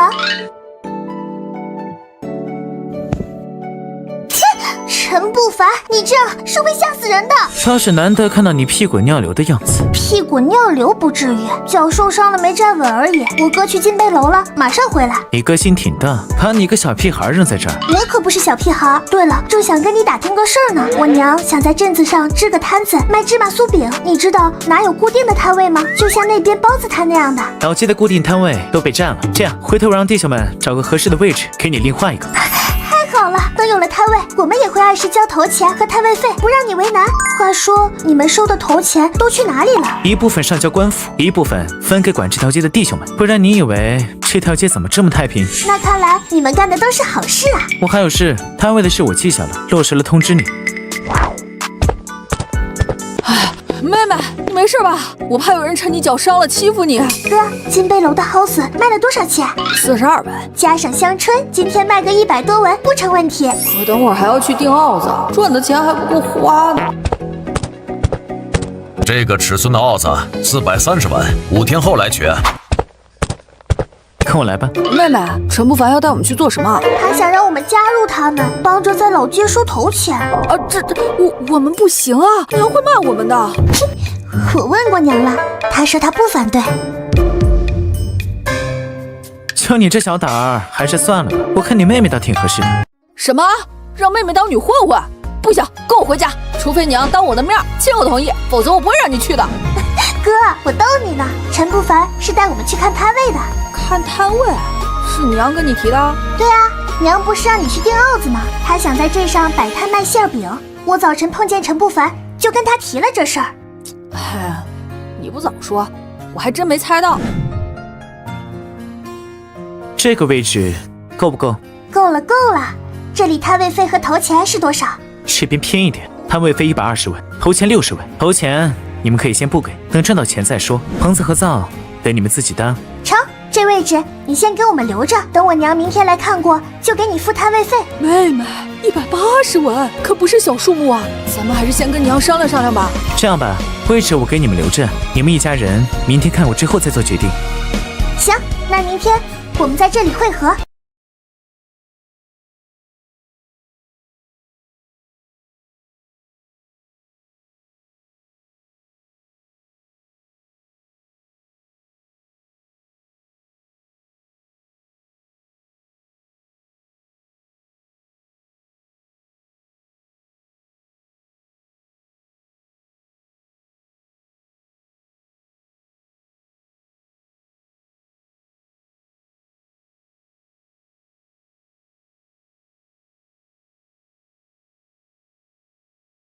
多谢福安哥，你的字真好看，幸好前世背过几句，繁体字也认得一些。福安哥，这一句怎么念啊？润鱼成穗，绿缕调阳。前面几句你都会了？以前听二叔家的灵光宗念过，所以记住了些。福安哥，你能教我写这几个字吗？回头我好教我哥和四海。好。写点字也好，省得五福以后再疑神疑鬼。你学一遍就会了，之前练过吗？没有，就是平时喜欢拿棍子在地上乱画。这世上果真有天赋异禀之人，好好学。不早了，我也该回了。福安哥，这书多少银子？总不能让你白忙活。银子不必，改天得了猎物，多帮我们找找销路就好。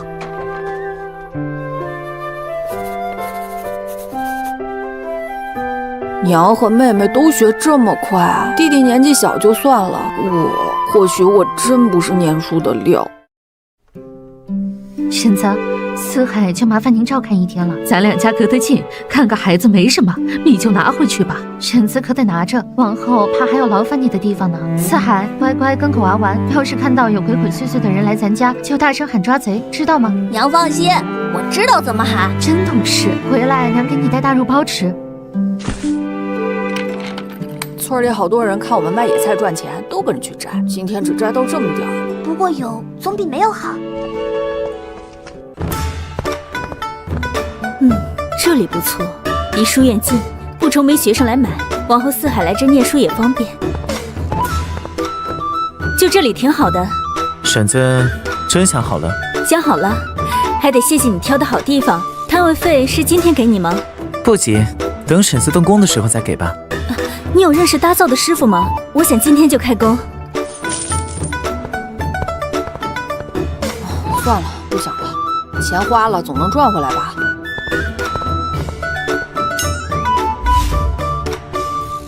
五福，你留在这儿给金师傅帮忙，我和你妹妹先带些东西回去。四海，娘，姐姐，看你这一身，跟你得滚出来似的。小孩子家家不都这样，脏了洗一洗照样能要。都来洗洗手，婶子给你们分馒头吃。娘，你这是打算把我当小孩重新养一遍呢？先瞧瞧你自己几斤几两再说话。婶子，我娘刚炒了豆子，让我送点来给你们尝尝。快进来坐。我们小时候玩的豆草，你还记得吗？记得，但好像不太适合我们现在玩了吧？现在玩确实不适合了。前些年不是我不跟你玩，我娘说你胆小怕事，再加上你总不出门，你阿奶又凶巴巴的，像只大老虎，可吓人了，简直跟我阿奶一模一样。是吧是吧？不过话说回来，你阿奶虽凶，至少有你们一口吃的，如今分出来就什么都得靠自己了，说不定会比那时候过得更好呢。也是，我娘说一家人拧成一股绳儿，日子一定会越过越好。我得去割草喂鸡鸭了，不跟你多说了。去忙吧。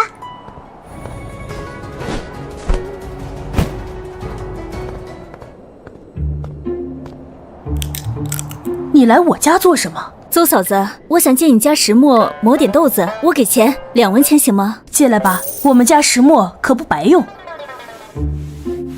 你磨豆子做什么？之前在娘家学了门手艺，想试试成不成，赚点钱养孩子。你还年轻，就没想过改嫁？没有，孩子都仨了，再熬几年，五福就成年了。家里有男丁撑门庭，比什么都强。这种吃力不讨好的事，我才不干。这是人来借石磨，你这么盯着人看做什么？我看你就是不怀好意。哎呀，媳妇儿，我没有。哎呀，松手松手啊！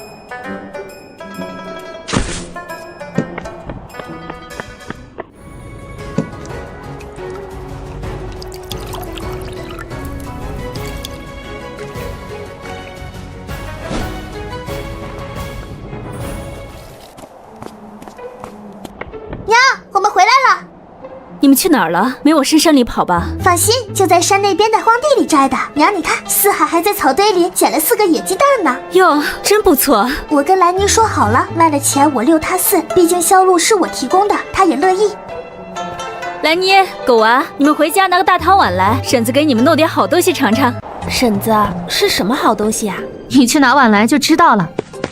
狗娃，你抱个碗出去做什么？隔壁伯母让我拿的，说给我弄点好吃的。这赵嫂子手也太松了，又是饼子又是馒头的。你们懂什么？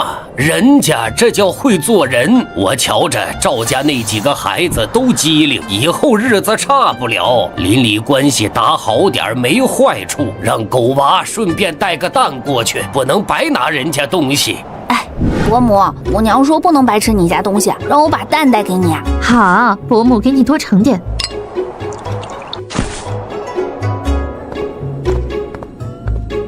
娘，摊位上的灶沏好了，金师傅说晾2天就能用。好，下午你跑一趟你阿公阿婆家，给他们送点豆腐和豆花去。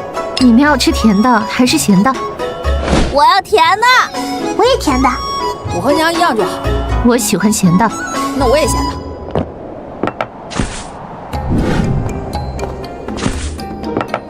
又是饺子又是豆腐的，还给工钱，这不对劲呐！怎么回事？上回我说他是讨债的，他不会当真了吧？五福，你们日子也不轻松，怎么还给我们送吃的来了？家里还有粮食吗？有的。你娘最近在忙什么？娘在镇上租了个摊位，打算卖芝麻酥饼，后天就开张。就是我和你二舅吃过的那个。是。胡闹！她一个没怎么出过门的女人，哪儿会做什么买卖？这要是亏了可怎么办？当着孩子面少说2句，买卖还没开始呢，你就不能盼他点好？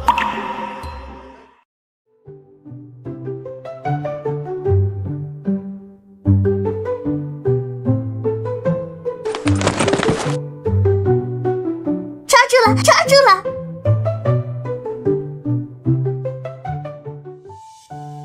快去洗洗，换身衣服，等明儿干了，我给你们缝补。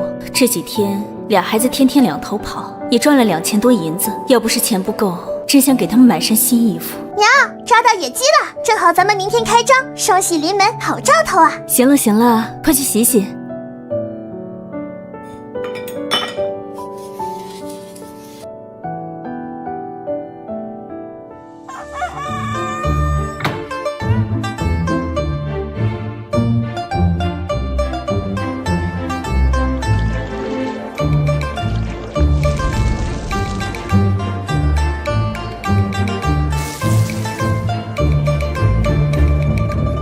芝麻馅饼哎，又香又甜又酥脆的芝麻馅饼，不好吃不要钱。大哥，尝尝我们新出炉的芝麻酥饼吧，免费试吃。婶子，让小弟弟尝尝吧，可香了。要多少钱一个？今儿开张，试吃不要钱，先尝尝，好吃再买。妹妹这样免费送，本钱都要亏进去了。可娘都没说啥，我也不敢说。不急，开业第1天。主要是打响名气，等他们想吃的时候，自然会来。娘，第1天能有这个数已经很不错了。等知道咱们摊位的人多了，生意会越来越好的。哥，我们去金杯楼卖野鸡。原来是知夏呀！今天送什么来了？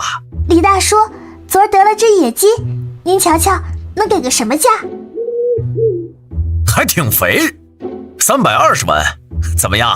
大叔，您再给加点呗，这野鸡这么肥，别家可没有。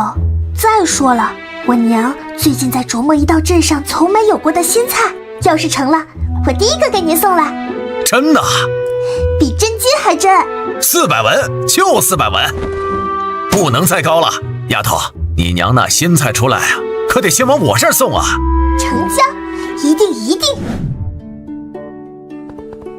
哎，你们刚走，陈不凡就带了一群人来，一口气买了20个饼。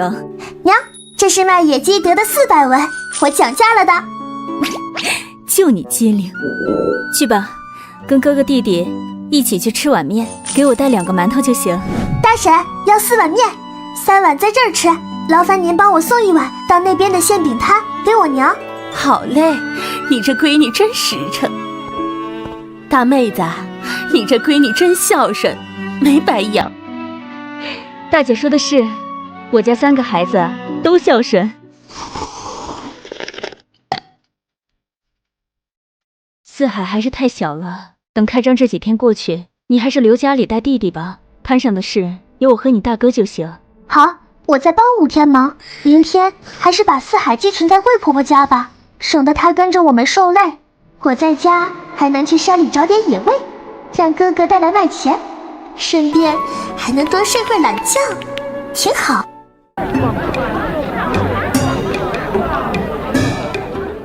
现在生意兴隆，托福托福。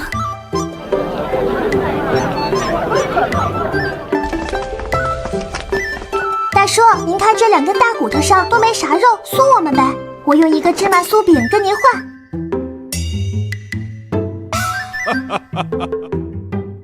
哎呀，我的腿要断了，娘，这路也太远了。等咱们赚了大钱，一定要买头牛，买辆车。我看你是假累，真累就像我们一样，话都说不出来了。为了耳根子清净，你来数钱，数明白没？当然，加上那野鸡的400文，减掉吃面买肉的42文，还剩下708文。摔了一跤，妹妹不仅字学得快，算术也这么厉害了。不过，只要是往好的方向变，她还是我的妹妹。四海过2个月就5岁了，明年得送去念书，家里能出个读书人，对谁都有好处。希望这摊子能撑起咱们的开销。娘，我觉得咱们摊子光卖甜口的太单一了，好多人想吃，又觉得这饼不管饱，不如花钱吃碗面。咱们销量不算大，再加1样东西，应该也能得过来。行，回头再加个千层肉饼和韭菜鸡蛋馅饼，饼做大点，韭菜鸡蛋的卖5文，千层肉馅的卖8文，利润小点没关系，先把买卖做起来。家里白面不多了，明天你得去买，要是买得多，中午就先搭牛车送回来。好，明天先从桂婶家淘点香葱上肉饼，上午忙完，你跟五夫一起回村收点鸡蛋韭菜，后天试试韭菜鸡蛋馅。好嘞。怎么这么早啊？我还没睡够呢。你以为我不想多睡会儿？我倒想咱娘俩还躺在沙滩上，看着那些8块腹肌的小帅哥呢。娘，我这身板才10岁，以后这种话咱家得禁止。行了，赶紧起床吃饭，还得去镇上呢。哎，慢点慢点，跟你说了多少遍了？是想让我看着四海？是呢，婶子，知夏这几天也要去镇上，四海得在您这待上几天。一个孩子能吃多少？用不着这些。还有一事，想问问婶子家的香葱卖不卖？我们要做新馅饼，要的比较多。嗨，自家地里的东西不要钱，我去给你分点。那不行，婶子要是不收钱，这菜我可不要。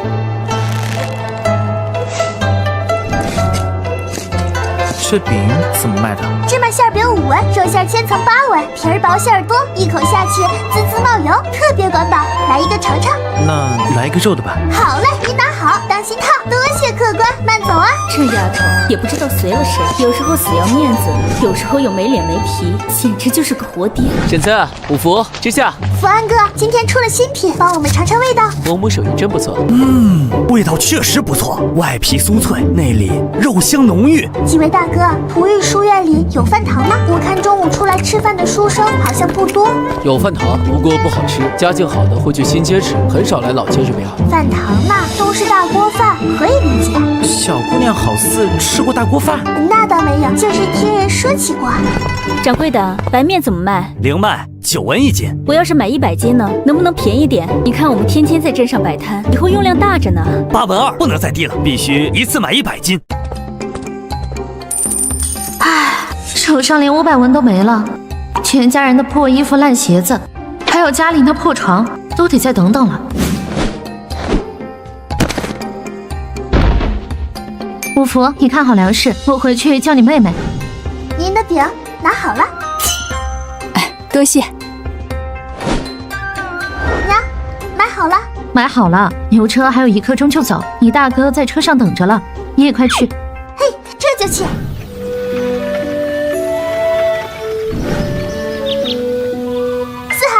回家了，姐姐，你怎么又玩了一身泥？姐姐，你给我带吃的了吗？鼻子挺灵啊，知道有吃的，还不快去洗手？遵命。妹妹，我得早些回镇上去了，娘一个人忙不过来。哥，路上小心点。姐姐，什么好吃的？吃吧，等会儿我再给你做好吃的，顺便把昨天买的大骨炖上，晚上咱们吃大骨汤面。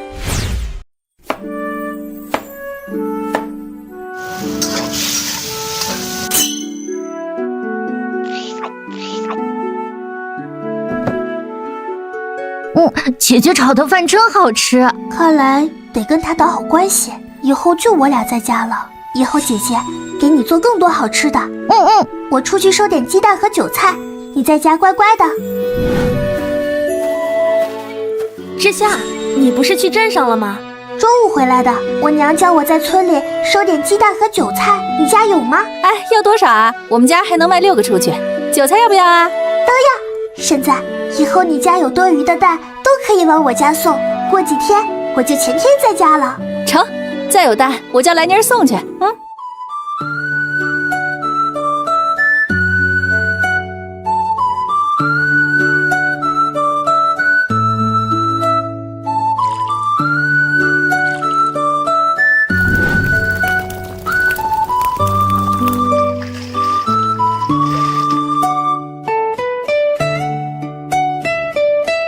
没想到在家的活这么繁琐，前世老妈一干就是20多年，渣爹还说她在家享福，要是再给我一次机会，非得给她2巴掌不可。娘，大夫说了，糖才说没有治愈的可能，你再坚持坚持。我这腿伤了3年，都没这半个月瘦的最多。这李秀兰自己不出钱，倒是指使起我来了。可为了让他继续掏钱，只能忍了。谁家在炖肉？不知道，这味儿好像是从老宅那边飘过来的。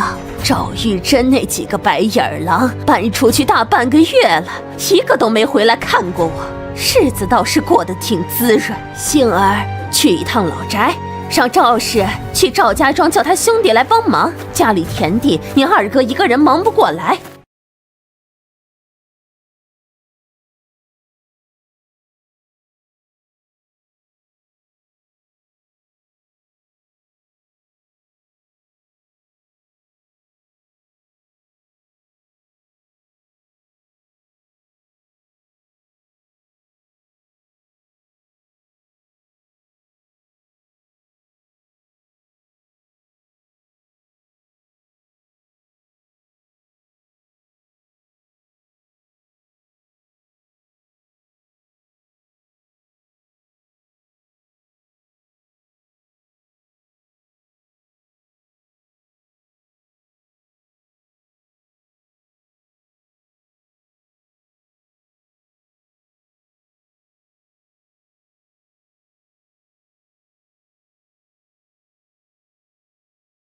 还飘着肉香呢。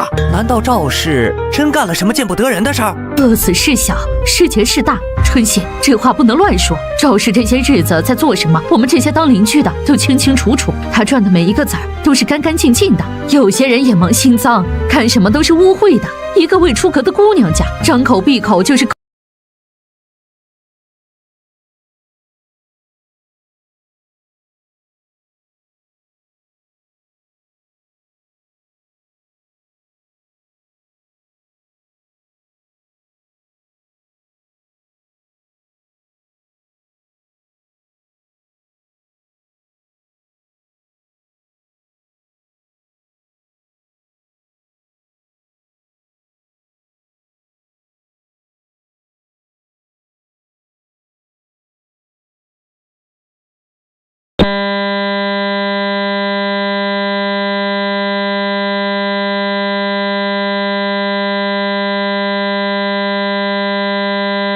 往后要祸害哪家？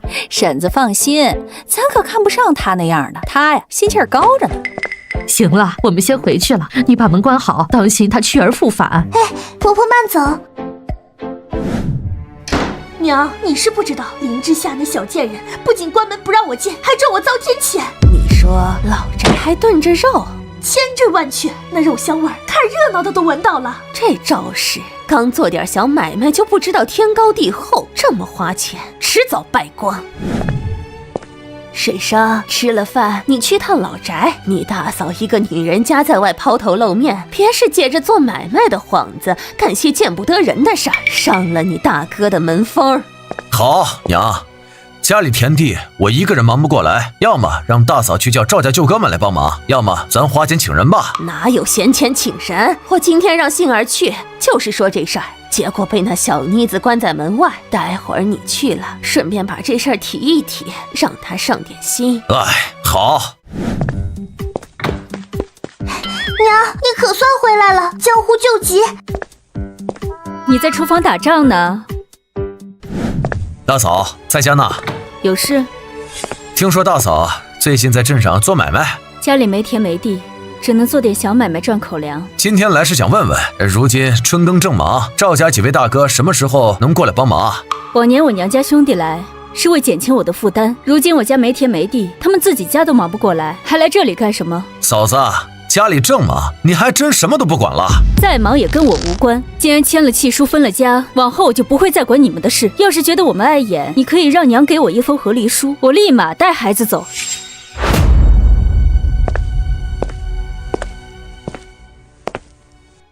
林春信今天来，到底都干了些什么？也就是家里没个能挡事的男人。娘，要不你给我们找个后爹吧？你还年轻，也该有自己的生活。去，少想些有的没的。你现在该想想怎么赶紧把纸做出来。都快1个月了，也没见你弄出个名堂。造纸急不得，都泡了大半个月了，不差这几天，不然功亏一篑又得重来。谢天谢地，总算没糟蹋了。哇，腐乳原来是这样发酵的，毛茸茸的，又长见识了吧？娘，大嫂不肯，不是还有二嫂吗？对呀，水生让你媳妇回娘家叫人来帮忙。娘，秀兰娘家那么远，她还怀着身孕，怎么走啊？那怎么办？我明天还是去找对门的大胖二胖吧，出点工钱就出点，总好过到处求人。反了天了！等我腿好了，非得去赵家庄说道，让他们看看养的好女儿。娘，如果不下雨，1个月能赚4两多银子，1年到手40两，很可观了。就是以后要是有人跟风，恐怕就赚不了这么多了。娘，你那豆腐豆花什么时候安排上？铁板豆腐也很好吃，这手艺别人学不来，是独家。你以为我没想过？人生3苦，撑船打铁卖豆腐。上次10斤黄豆推磨推得我手都起泡了，家里又没石磨，总去借，手艺不就泄露了？也是，家里要是有个干体力活的男人，或者有头牲口就好了。别总想着一口吃成胖子，先把饼摊做好，赚点本钱再说。对了，你前几天说要找竹编师傅，赵家庄就有，你明天带着四海去看看你阿公阿婆，顺便把腐乳捎一罐去。娘，虽然咱家没劳力，赵家庄有啊，你何不将做豆腐的手艺交给几个舅舅？你舅舅家可不只有舅舅，还有舅母。如今咱们自己都才刚起步，他们又不懂买卖，万一没做起来，岂不是要怨到咱们头上？也是，七兄弟明算账，好心办坏事，反倒成了罪人。这种有风险的事不能干。虽然是亲人，但毕竟我已经嫁出来了。这人跟人之间的关系可真够复杂的。别以为念了大学就什么都懂，你要学的还多着呢。四海，给贵婆婆和刘婶家各送几块过去尝尝鲜。好嘞。姐姐，送到了。远亲不如近邻，这话果然没错。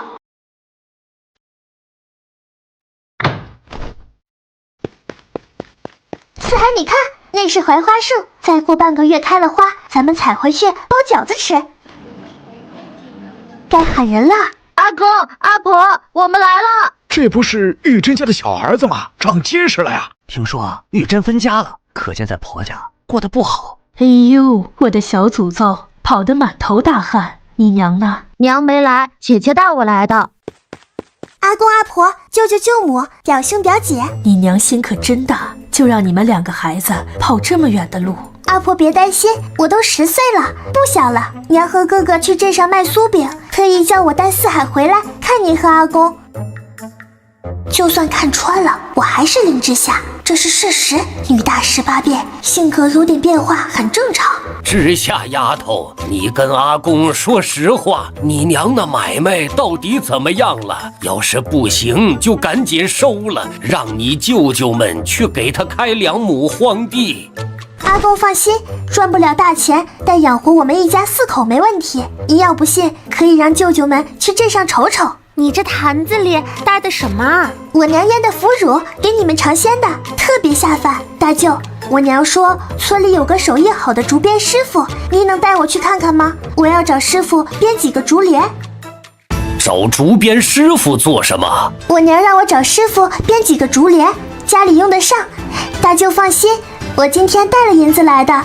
这种事，你娘怎么让你一个孩子来，能弄明白吗？走吧，我带你去。四海，你留在这儿玩，我也去。老二、老三，明天你们往镇上去一趟，看看玉珍那里到底什么情况，能帮就帮一把。哎，知道了。喂，你这么看着我干什么？表姐以前不是最瞧不上我吗？哪是瞧不上？你以前跟个缩头乌龟似的，不爱搭理人，我总不能热脸贴冷屁股吧？往后你多去我家坐坐，我给你做好吃的。你都会做什么？那可多了，狮子头、夫妻肺片、蚂蚁上树。等等，你这瞎忽悠！狮子头，他吃你还差不多，还有那夫妻肺片、蚂蚁上树，听着就瘆人。哪有这些菜？怎么没有？真的有！我不信，我大哥还在镇上酒楼当过小厮呢，他都没听过，你怎么可能知道？谁规定你没听过的我就不能知道了？那不然呢？难不成你成天不出门，还能比我知道的多？好像你出过几次门似的。行了行了，咱俩半斤八两，不说了。嫂子，水哥在吗？他到后院看竹子去了。今天镇上有个客栈的东家派人来，找当家的定做了几个竹灯笼，正准备竹子呢。你们来找当家的是有什么事？我们想找伯伯做几个竹帘。什么样的竹帘儿？竹帘的疏密如何？做什么用的？我们是用来过滤特别细小的东西，竹帘得制作得非常密才行，而且还不能太厚，得能滤水下去。上下2个方框固定大小，竹帘面上要尽量光滑。可能制作的工期会有点长，伯伯这边能做吗？你水伯伯要是不能做，咱这10里8乡别的竹匠就更加办不到了。这事儿交给你水伯伯，保准没问题。我试试。那就有劳水伯伯了。不知您这边是怎么收工钱的？这样，我这几天还得赶制8个竹灯笼等我做好了，先给你打个样，你满意了咱们再谈价钱。免费打样？娘念叨快1个月了，要是这事再不办好，娘手里的40米大刀就要落我脖子上了。我也不好意思叫伯伯免费给我打样。您近日赶制的灯笼什么价？我也订2个，一个搁家里挂着照明，一个走夜路用。镇上客栈订的大灯笼要求高，一个就得80万。你要是自家用普通的小灯笼就行了，20文那种。灯笼和打样的竹帘做好之后，劳烦伯伯去家里跟我大舅说一声，到时候我过来取。这是玉珍家的闺女啊？是玉珍家的，如今他们母子几个从林家分出来了，玉珍要赚钱养家，就只能我带着孩子来了。你娘赚点钱不容易这银子你拿回去吧。竹帘的事我会放在心上。你4天后来，到时候打样还没好，我就当着你的面打样。我说要2个灯笼就肯定要的。我娘和哥哥每天早上去镇上，天都是蒙蒙亮，这灯笼能派上用场。那你4天后再来吧。以前不懂，现在才明白，父母不让女儿远嫁，还真挺有道理的。知夏，你终于回来了，快跟我走，我发现了一件不得了的事情。什么事？你跟我走就知道了，快点，等会儿恐怕就瞧不到了。你看，这老太婆要是能走了，老宅哪还有安生日子过？我瞧着你这腿再有个把月就能自个儿拄着拐走动了。谁说不是？得亏我家水生从镇上请了大夫，否则我这辈子都离不开那张床了。我听说赵氏最近在镇上做买卖，天天收蛋收菜的。你们好歹是一家，他没从你小儿媳那儿弄点去赚小钱？别提了，赵氏就是个翻脸不认人的白眼狼，提到他我就来气。我们现在就是有，他他恐怕也不会收，看不得我们过好日子。别说你们，咱两家住得近，他连我家的都不收。我寻思着，他是看咱俩感情好，担心我包庇你家呢。还有这事儿？就前天，我拿着好不容易攒的6个蛋去他家，他嫌这嫌那的，愣是让我拿回来了。你说这不是夹着私心是什么？你们真没收到邱婆婆的蛋吗？是没收，她送来的不是臭蛋就是陈蛋，还有一个是沾满鸡屎的隐蛋。我们又不是做善事的，收回来干嘛？邱婆婆可真坏，明明自己不怀好意，还当着你阿奶的面编排你娘。回头得给我娘提个醒，往后邱婆婆家的东西，就算镶了金，我们也不能要。你阿奶将来腿脚好了，看到你们家日子好过，恐怕还得搅和事儿出来。没事，她彻底恢复还要1-2个月呢，我们尽量多攒点银子，到时候她要实在闹得过分了，我们再另做打算。今天还得谢谢你跑来提醒我呢。咱俩谁跟谁呀？别跟我客气。娘，阿奶的腿快好了。我今天看到邱婆婆和小姑扶着她在院子里走路。她的腿本就不是全无知觉，之前是家里穷没钱治，如今得了30两补贴，那个铁公鸡居然舍得拿钱出来，倒是稀奇。恐怕是二房和林春杏照顾得没我周到，把她折磨惨了，担心自己晚年不幸，这才生了治腿的心思，没让她再多受点罪，倒是便宜她了。今天大舅带我去了水伯伯家，他接了镇上客栈的单子，让我4天后去看竹帘的打样。成，4天后你再领着四海走一趟。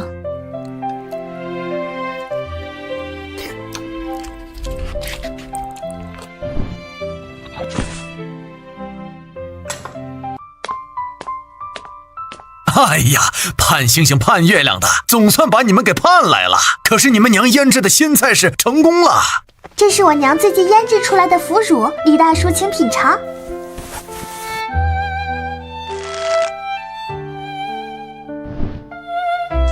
哎呀，细软鲜香，咸中带甜。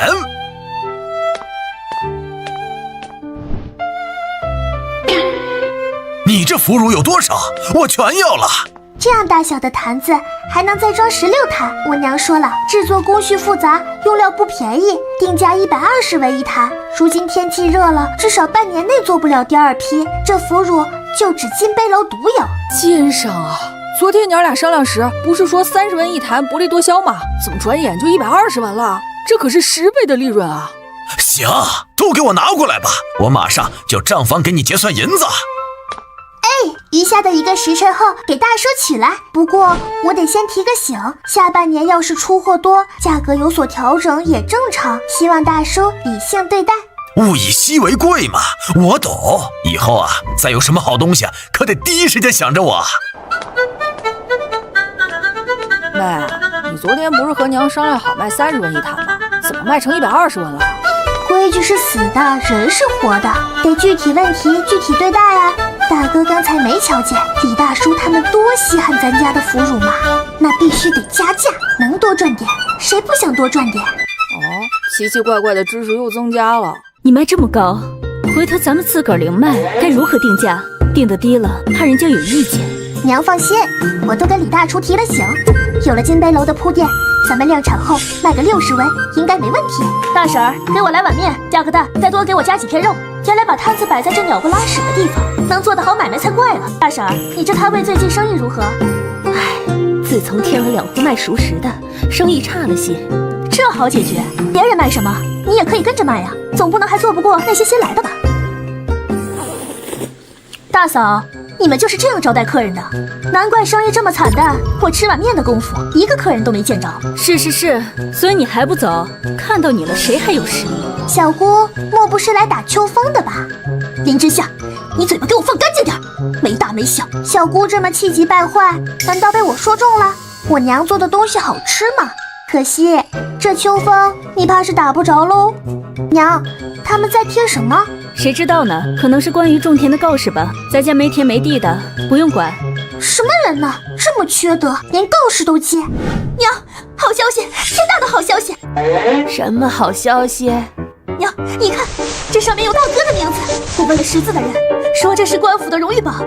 大哥在边关立过军功，凡是榜上有名的，家人可免除30年赋税。好啊，太好了！救命！娘别伤心，大哥在天有灵，肯定也不愿看到你这样。不过你将这榜单带回来做什么？不怕官府的人怪罪？大嫂他们在镇上摆摊呢，我担心他们知道这事儿，便将榜单接回来了。咱不告诉他，年底让他们照常缴税去。你傻呀，赵氏认的字儿还没我多呢。他们不识字，但会问呢。林之下的小蹄子最近机灵着呢。不用交赋税，咱家的日子肯定能好过许多。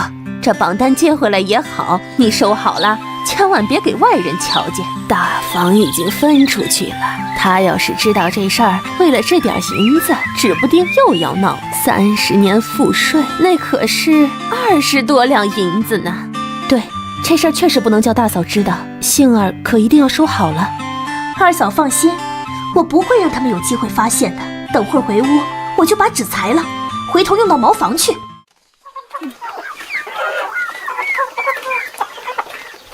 这一天天的忙得跟个陀螺似的，我才10岁啊，还是个孩子就成了家庭主妇。哎呀，这日子什么时候是个头啊？娘，你看看我像几岁？我现在才10岁，家里这么多事，我这乔身板这有点扛不住了。家里就咱娘几个，你阿奶那边不拖后腿就不错了。咱们如今这条件也请不起人啊。要不我留家里吧，让妹妹去镇上。不行，知夏是女孩，成天抛头露面的不好，摊子上都是女人也不行，怕有人闹事。那怎么办？你再坚持一阵子，往后书院休旬假，咱们也不出摊了，让你每隔10天休息1日。等到5月田假，咱们手里有钱了，就算请人帮忙也有底气。你要是还觉得累，就脸皮厚一些，领着四海，天天往你阿公阿婆家跑，大不了我给他们交点伙食费。行吧，那我再坚持坚持。夏夏，你明天去赵家庄看竹林打样的时候，顺便问问你几个舅舅有没有空，我想让他们帮忙在屋后开2亩荒地，种点黄豆包谷啥的。包谷虽然口感差，但磨成粉做面食味道不错，而且亩产高，对土地要求低。今年种了，明年就能留种，又是一大进项。行，还有一件事，我觉得眼下咱家也得重视起来。什么事？家里有只母鸡，这2天没生蛋，成天蹲在鸡窝里，是不是要孵蛋了？成，我看看去。合着今天议事的内容不需要经过我点头这个过程了，是吧？还真到了抱窝的时候。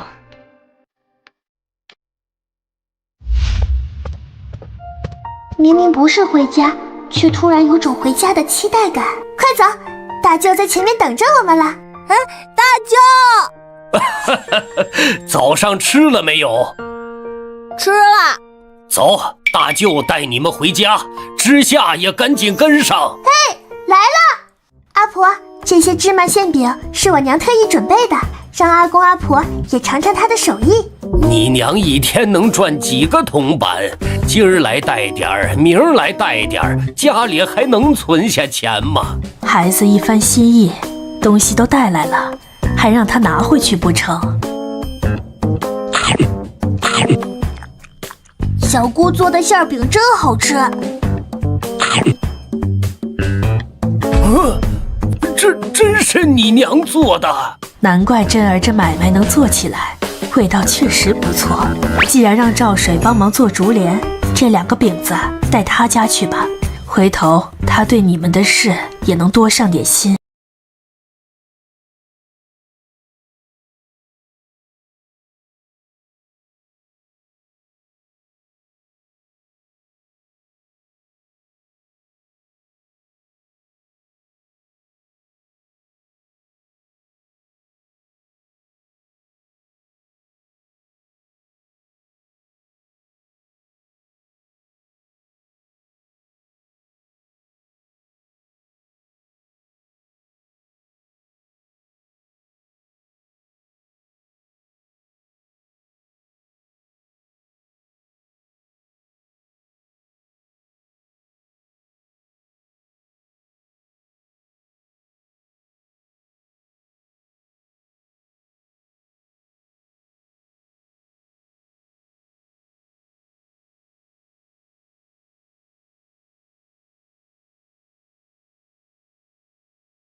粮食啊！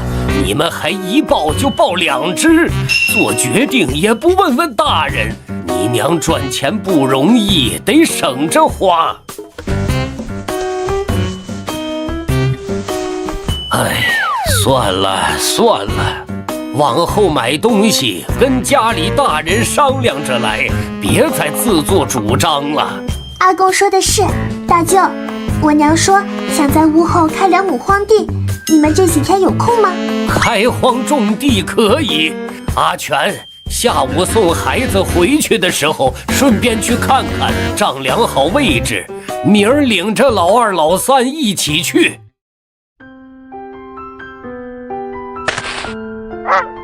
姐姐，咱们要给狗起名字吗？这只像小老虎的叫虎妞，小黄狗就叫金宝吧，寓意好。虎妞、金宝，真好听。我想了一路的小黄和小花，看来是派不上用场了。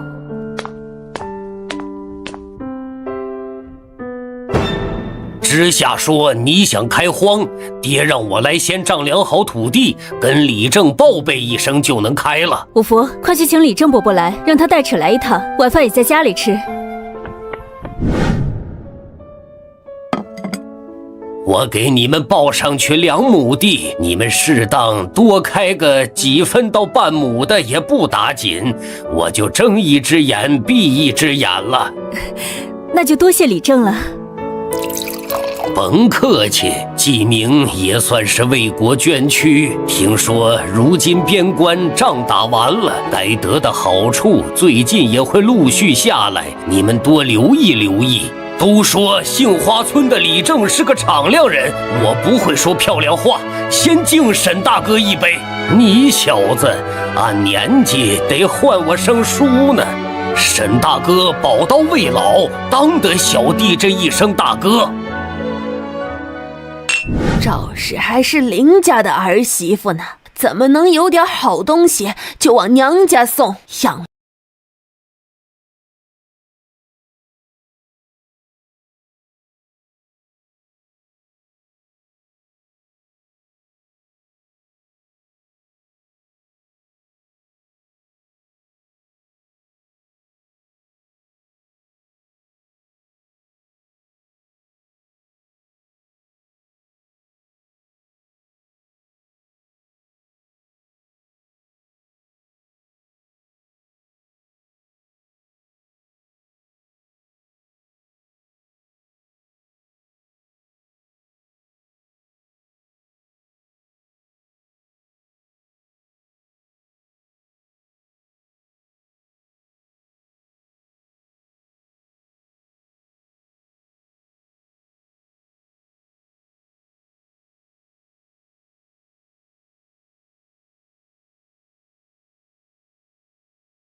先吃饭，吃完饭我去找陈不凡问问情况。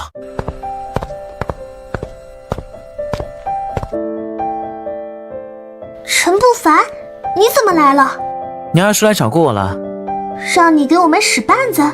他想学你们在镇上做买卖，我跟你们打交道多一些，自然是站你们这边的。要是遇上摆不平的事，尽管来找我。行，我不会跟你客气的。这些日子多谢你照顾我们家生意。感谢倒不必，下次要是再做了腐乳，记得卖我一些。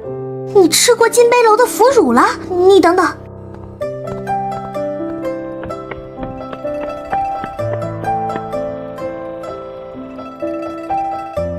之前金杯楼全要了，没多留，这是剩下的一点，你先拿去吃，等下半年做好了，第一个给你送来。等吃完了再来给你还罐子。四海，往后看到娘往地里飞，一定要赶跑，别让他们吃了咱家的种子。哥哥也开始喜欢我了，都看我小呗。大哥，快来帮忙！这么大，得有6、7两了吧？你哪儿抓来的？我看他在田边趴着不动，趁他不注意抓的。你们怎么也跟四海似的，玩一身泥回来？我们可不是玩，咱们中午吃爆炒田鸡，鳝鱼明天带去镇上卖给金杯楼。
季明回来了，大哥回来了。这应该就是我那未曾谋面的儿子了，这些年苦了他们了。四海，快叫爹！爹！哎，早知道该先收拾一下的，别吓着孩子。阿奶瘫痪3年，小姑和二婶嫌脏，门都不进，全靠我娘衣不解带的伺候吃喝拉撒，还要做饭洗衣下地干活，从没歇过。我3个舅舅年年送粮，可我们兄妹3人5年加起来吃的鸡蛋不超过5个，二房堂姐还能分半个窝头，我跟娘只能喝稀粥。就这样，阿奶得了30两征地款，转头就给了二叔28两，小姑2两，我们1分钱没有。我娘去理论，还被二叔推倒，磕伤了脑袋。喏，印子还在呢。二叔还说他是阿奶唯一的儿子，钱就该给他。人心都是肉长的，要不是你们太过分，我娘怎么会还信？分家时李正作证，你们不分田不分钱，我们搬去老宅连个板都没有，要不是舅舅们帮忙修屋，我们现在连住的地方都没有。我们兄弟每年送上100斤粮食，就怕你们瞧不起真儿。没想到你们竟这么糟践他们，简直是吃人不吐骨头的畜生！他说什么你就信什么，家丑不可外扬，这个小蹄子到处瞎嚷嚷。他天天在老宅吃香喝辣，也没见孝敬我这个婆母。你们那样做跟吃肉喝血有什么区别？几个舅舅帮我们带点东西去赵家庄，怎么了？分家时是谁说别让我们哭着回去找你的？怎么现在又在乎我们这点东西了？谁在乎你们的东西？那些破铜烂铁，我才不稀罕。既然不稀罕，阿奶这会儿提出来是什么意思？直下的委屈，大舅哥的愤怒，娘的气急败坏，春杏和李氏的心虚，都是真的。看来这些年，玉珍和孩子们确实受了大罪，知夏不得无礼。果然还是要护着他娘吗？娘，知夏刚才说的都是真的。这丫头嘴巴厉害，死的都能说成活的，你怎么信她的话？我才是你亲娘啊！大哥，娘怎么会骗你？林之夏一个小丫头骗子的话，怎么能信？我是娘的儿子，也是玉珍的丈夫，孩子们的爹。世人都说不亏妻，不愚孝，不逆子，方能家和。我不能因为我是娘的儿子，就不顾是非对错，一味偏袒。前世爸爸从没这样维护过我，这个爹好像还不错。你们娘呢？娘和大哥在镇上卖馅饼，傍晚才回。娘，我今天刚回，不了解家里的变故，我先回老宅收拾一下，等玉珍回来再说。哎，你回老宅做什么？这里才是你的家。你之前的屋子我让光宗住了，我马上让他搬出来。大儿子回来了，可不能让他住在老宅，他能干，手里说不定还有饷银。要是被赵氏拿捏住，我可就什么都捞不着了。娘，我是玉珍的丈夫，既然大房已经分出去了，我自然要住到老宅去。光宗就继续住着吧。季明，既然你回来了，我就放心了。玉珍的性子你也知道，要不是被逼无奈，她不会分这个家。我知道，这些年多谢几位哥哥接济，改日我一定登门道谢。一家人不说两家话，你快回去告诉爹娘这个好消息吧。老两口一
客官想要什么口味的饼？玉珍，是我回来了。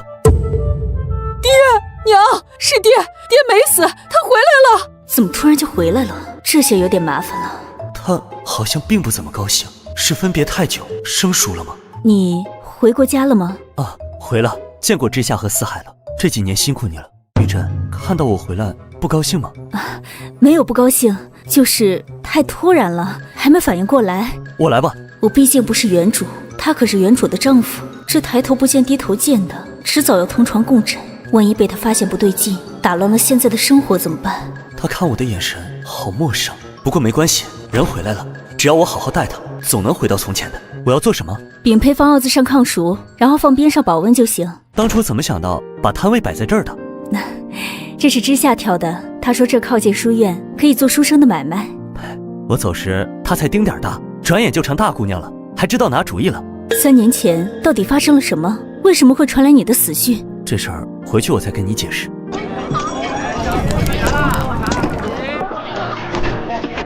小心点儿，别把东西碰坏了。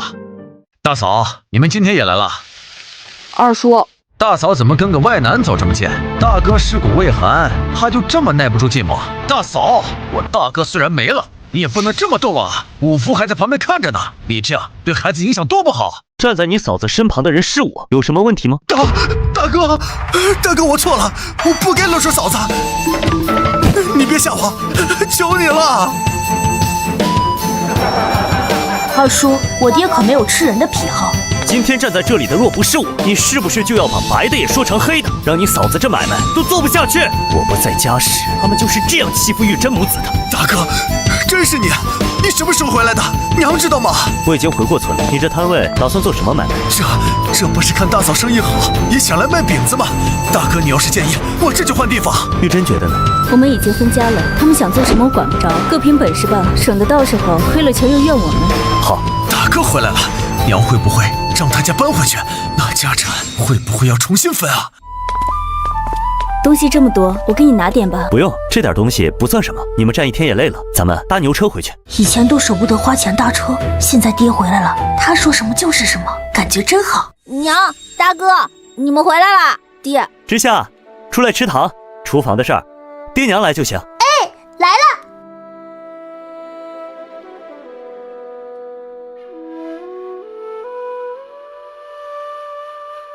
这簪子给你，这些是我攒的响银，你收着。回来路上看望了几个牺牲战友的家人，花了一些。打仗结束后，我用军功抵了30年赋税，就回来了。你没给娘交银子？以前没分家，钱归他管，现在咱们分出来了，我赚的钱自然由你管着。有些事我要跟你说清楚。我们分家时一穷二白，我手里有他画押的断亲书，我本打算赚点钱就带孩子走。现在你回来了，我也得说，就算他将来头疼脑热，我也不会管。你要是接受不了，可以考虑我们还要不要继续。别说这个话了，孩子都仨了，哪能说散就散？娘那边有事让他来找我，这个孝由我来尽。你好好带孩子，别理他。这思想觉悟可以啊，比我前夫强多了。爹娘吃糖。五福就先跟着家里做买卖，四海明年送去书院试试。知夏是个女孩，将来是经商还是学手艺，看她自己。你安排得很好，知夏聪慧，别逼她太紧，让她在娘家多过几年轻松日子。几明、玉珍，我来看看你们。娘怎么来了？之前我怕玉珍一个妇道人家守不住田，就替她保管着。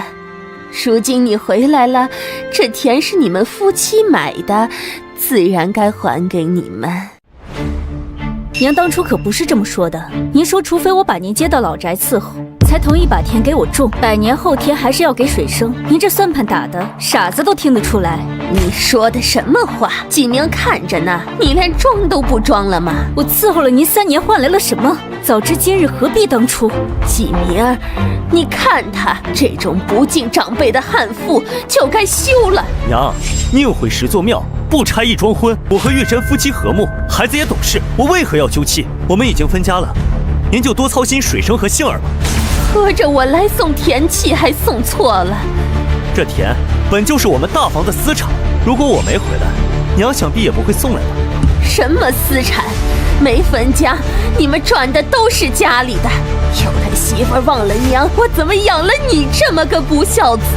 玉珍都3个孩子的娘了，还有娘家哥哥和半大的五福，怎么会守不住3亩田？娘就是不想给。我今天刚回，不想跟娘闹不愉快。你有什么事让水生来找我，我自然不会不管你。娘听说行军有饷银，你攒了多少？有点儿，但不多。路上接济亡故战友的遗孤，给了几10两，剩下的都交给玉珍了。钱多烧得慌吗？你死讯传来时，谁接济过咱家？这件事儿我不后悔。大哥，既然你活着，3年前为什么传来你的死讯？当时将军派我们潜入敌营，行动隐秘，同村的人找不到我，就以为我战死了。福安来了。娘，是沈福安，他不会是来找我的吧？我这女婿真是越看越满意。那个，我是来给知夏送书的。既然大家有事，我换个时候再来。不用赶时间，我这会儿就有空。福安哥，咱们到一边去。娘，这是怎么回事？我怎么知道？知夏才10岁，毛都没长齐，懂什么？既然他跟福安关系好，你以后就多往老宅跑，找机会跟他说说话，接触多了，说不定他就看上你了。好，我听娘的。我女儿这么好，这小子找的肯定没安好心。才10岁，我可得盯紧了，不能让外边的臭小子给骗了。这帕子你用吧，家里就2间屋，知夏大了，我俩睡一间。要不你先和五福四海凑合凑合。好不容易回家，连媳妇儿屋都进不了。行，看来得抓紧修屋子了，至少得给女儿单独修一间。娘，我寻思我这爹人还不错，又送礼又上交饷银，身材也不赖，早用早享受啊！你自己才豆丁大，少想些有的没的，先熟悉熟悉再说吧，这事急不得。谁还不是从豆丁大长起来的？我得赶紧吃好睡好，快快长大。爹，你怎么这么早就去砍柴了？看厨房柴不多了，你再睡会儿。不睡了。那这些柴交给你了，我去找你几个叔伯说修屋子的事儿，让你娘多准备点早饭。修屋子？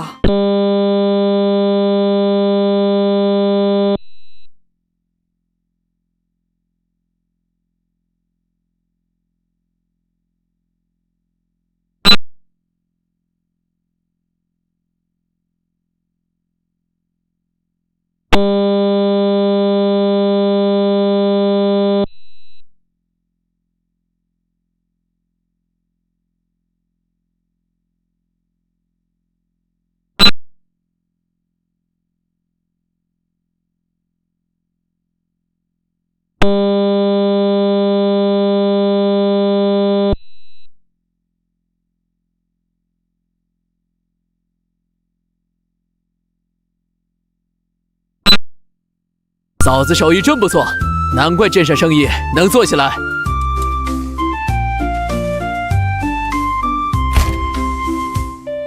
爹回来，活儿怎么还越来越多了？看来得想办法让娘留在家里。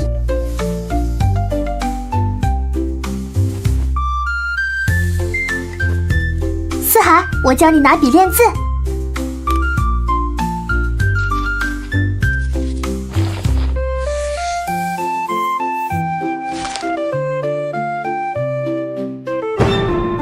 他没正经念过书，昨天才拿到纸笔，这手字没个3、5年的功夫，可写不出来。难道真是天赋异禀？之夏，你以前练过字？爹回来了，我没用笔练过，都是拿棍子在地上写，写多了就熟了。爹，你能帮我到村里借个石臼回来吗？急用吗？倒也不急，下午应该能用到，到时候还得爹帮忙呢。行，我出门一趟，回头给你带回来。爹中午回来吃饭吗？回，午饭等我来做。那爹早点回来。那你的罐子洗干净了。才几天功夫你就吃完了？没吃，送人了。金杯楼把这玩意儿卖天价，我寻思自己吃太浪费，送人倒挺有面儿。你自己都没尝，送谁了？怎么，我送谁还得跟你打声招呼？没有，我就是好奇。眼下我这儿有桩生意，你感不感兴趣？我才10岁，你跟我谈生意？我看你亏心得很。既然你没兴趣，就当我没说。哎，你话不能说一半就跑啊！到底是什么生意？就算我掺和不了，也能给你出主意嘛。之前老街我说了不算，往后就是我的地盘了。你也知道老街和新街的差距有多大，我想。你想将2条街的差距缩小？聪明，不过你猜到也没用，还不知道具体怎么做呢。这个简单呀，陈不凡把画纸都铺好了，笔也拽我手里了，可不得好好表现一番。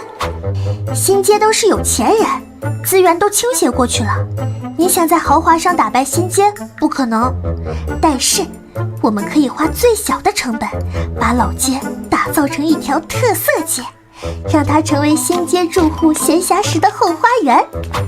这丫头不光有趣，还有远超同龄人的智慧。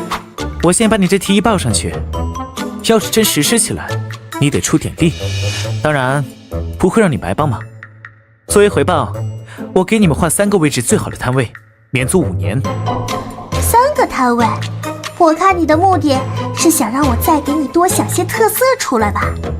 你要这么想也没错，这个提议是你提的，由你来牵头最合适。一下子给3个摊位免租5年，这好处给的也太烫手了。万一我的想法不行，东西投进去打了水漂，娘非得埋怨死我。之夏，陈不凡来家里做什么？爹，你们回来了，他来还坛子的。之前我们租摊位，他帮了忙，娘做了腐乳，我分了些给他，今天特地送坛子过来。往后离他远一些，别被那混小子骗了。我知道了，跟爹说也说不清，反正不要白不要，谁会跟钱过不去呢？之夏，你去将四海叫回来，爹给你们做饭吃。好嘞，爹，家里那口锅我占用了，中午你用陶钵对付一下呀。菜我都准备好，放灶台上了。爹，这是什么？香椿炒鸡蛋啊，家里有啥我就全做了，你尝尝看好不好吃？这还用尝吗？用眼睛看就知道啥味儿了，白下我的好食材了。好吃，没想到爹的手艺还不错呢，就比娘差了那么一点点。好吃啊，就多吃点。弟弟正在长身体，多吃点。谢谢姐姐，姐姐今天的疼啊，好像掺了假。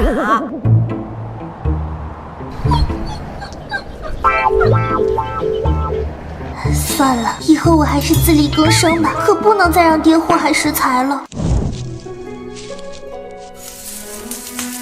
我来吧。之夏，你费这么大功夫处理这些稻草，到底是做什么用的？想把它捣成什么样子？爹，我想尝试着做一做草纸，要把这些稻草捣成草浆，越细越好。草纸？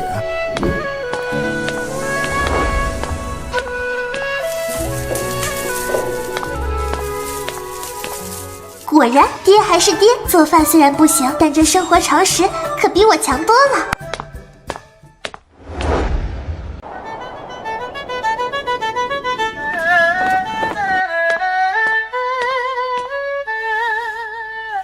成了，咱真用没人要的稻草做出纸了。爹娘，这纸虽糙，但坚韧不易破，总算没白忙活。请问婶子在家吗？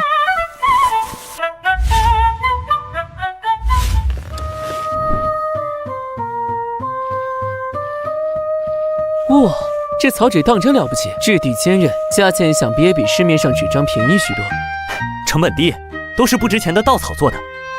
福安哥，我们正愁这纸做出来了，不知往哪儿卖呢。这便是我今日来的目的。我们普育书院的学子练字好质量大，正需这般物美价廉的纸张。若信得过我，我愿为你们引荐，将纸张供给书院乃至镇上商铺。福安啊，你可是帮我们大忙了。婶子客气，互惠互利罢了。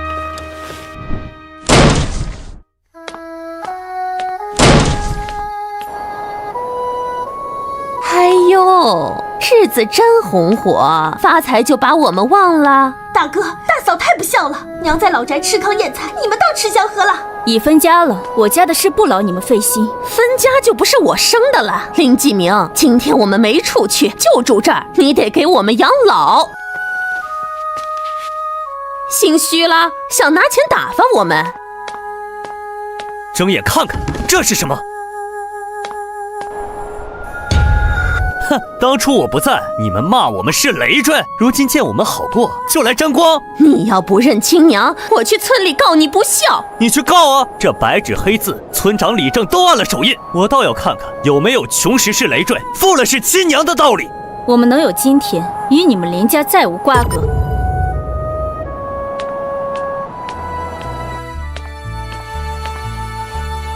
过去终于了断了，我们的好日子才刚开始。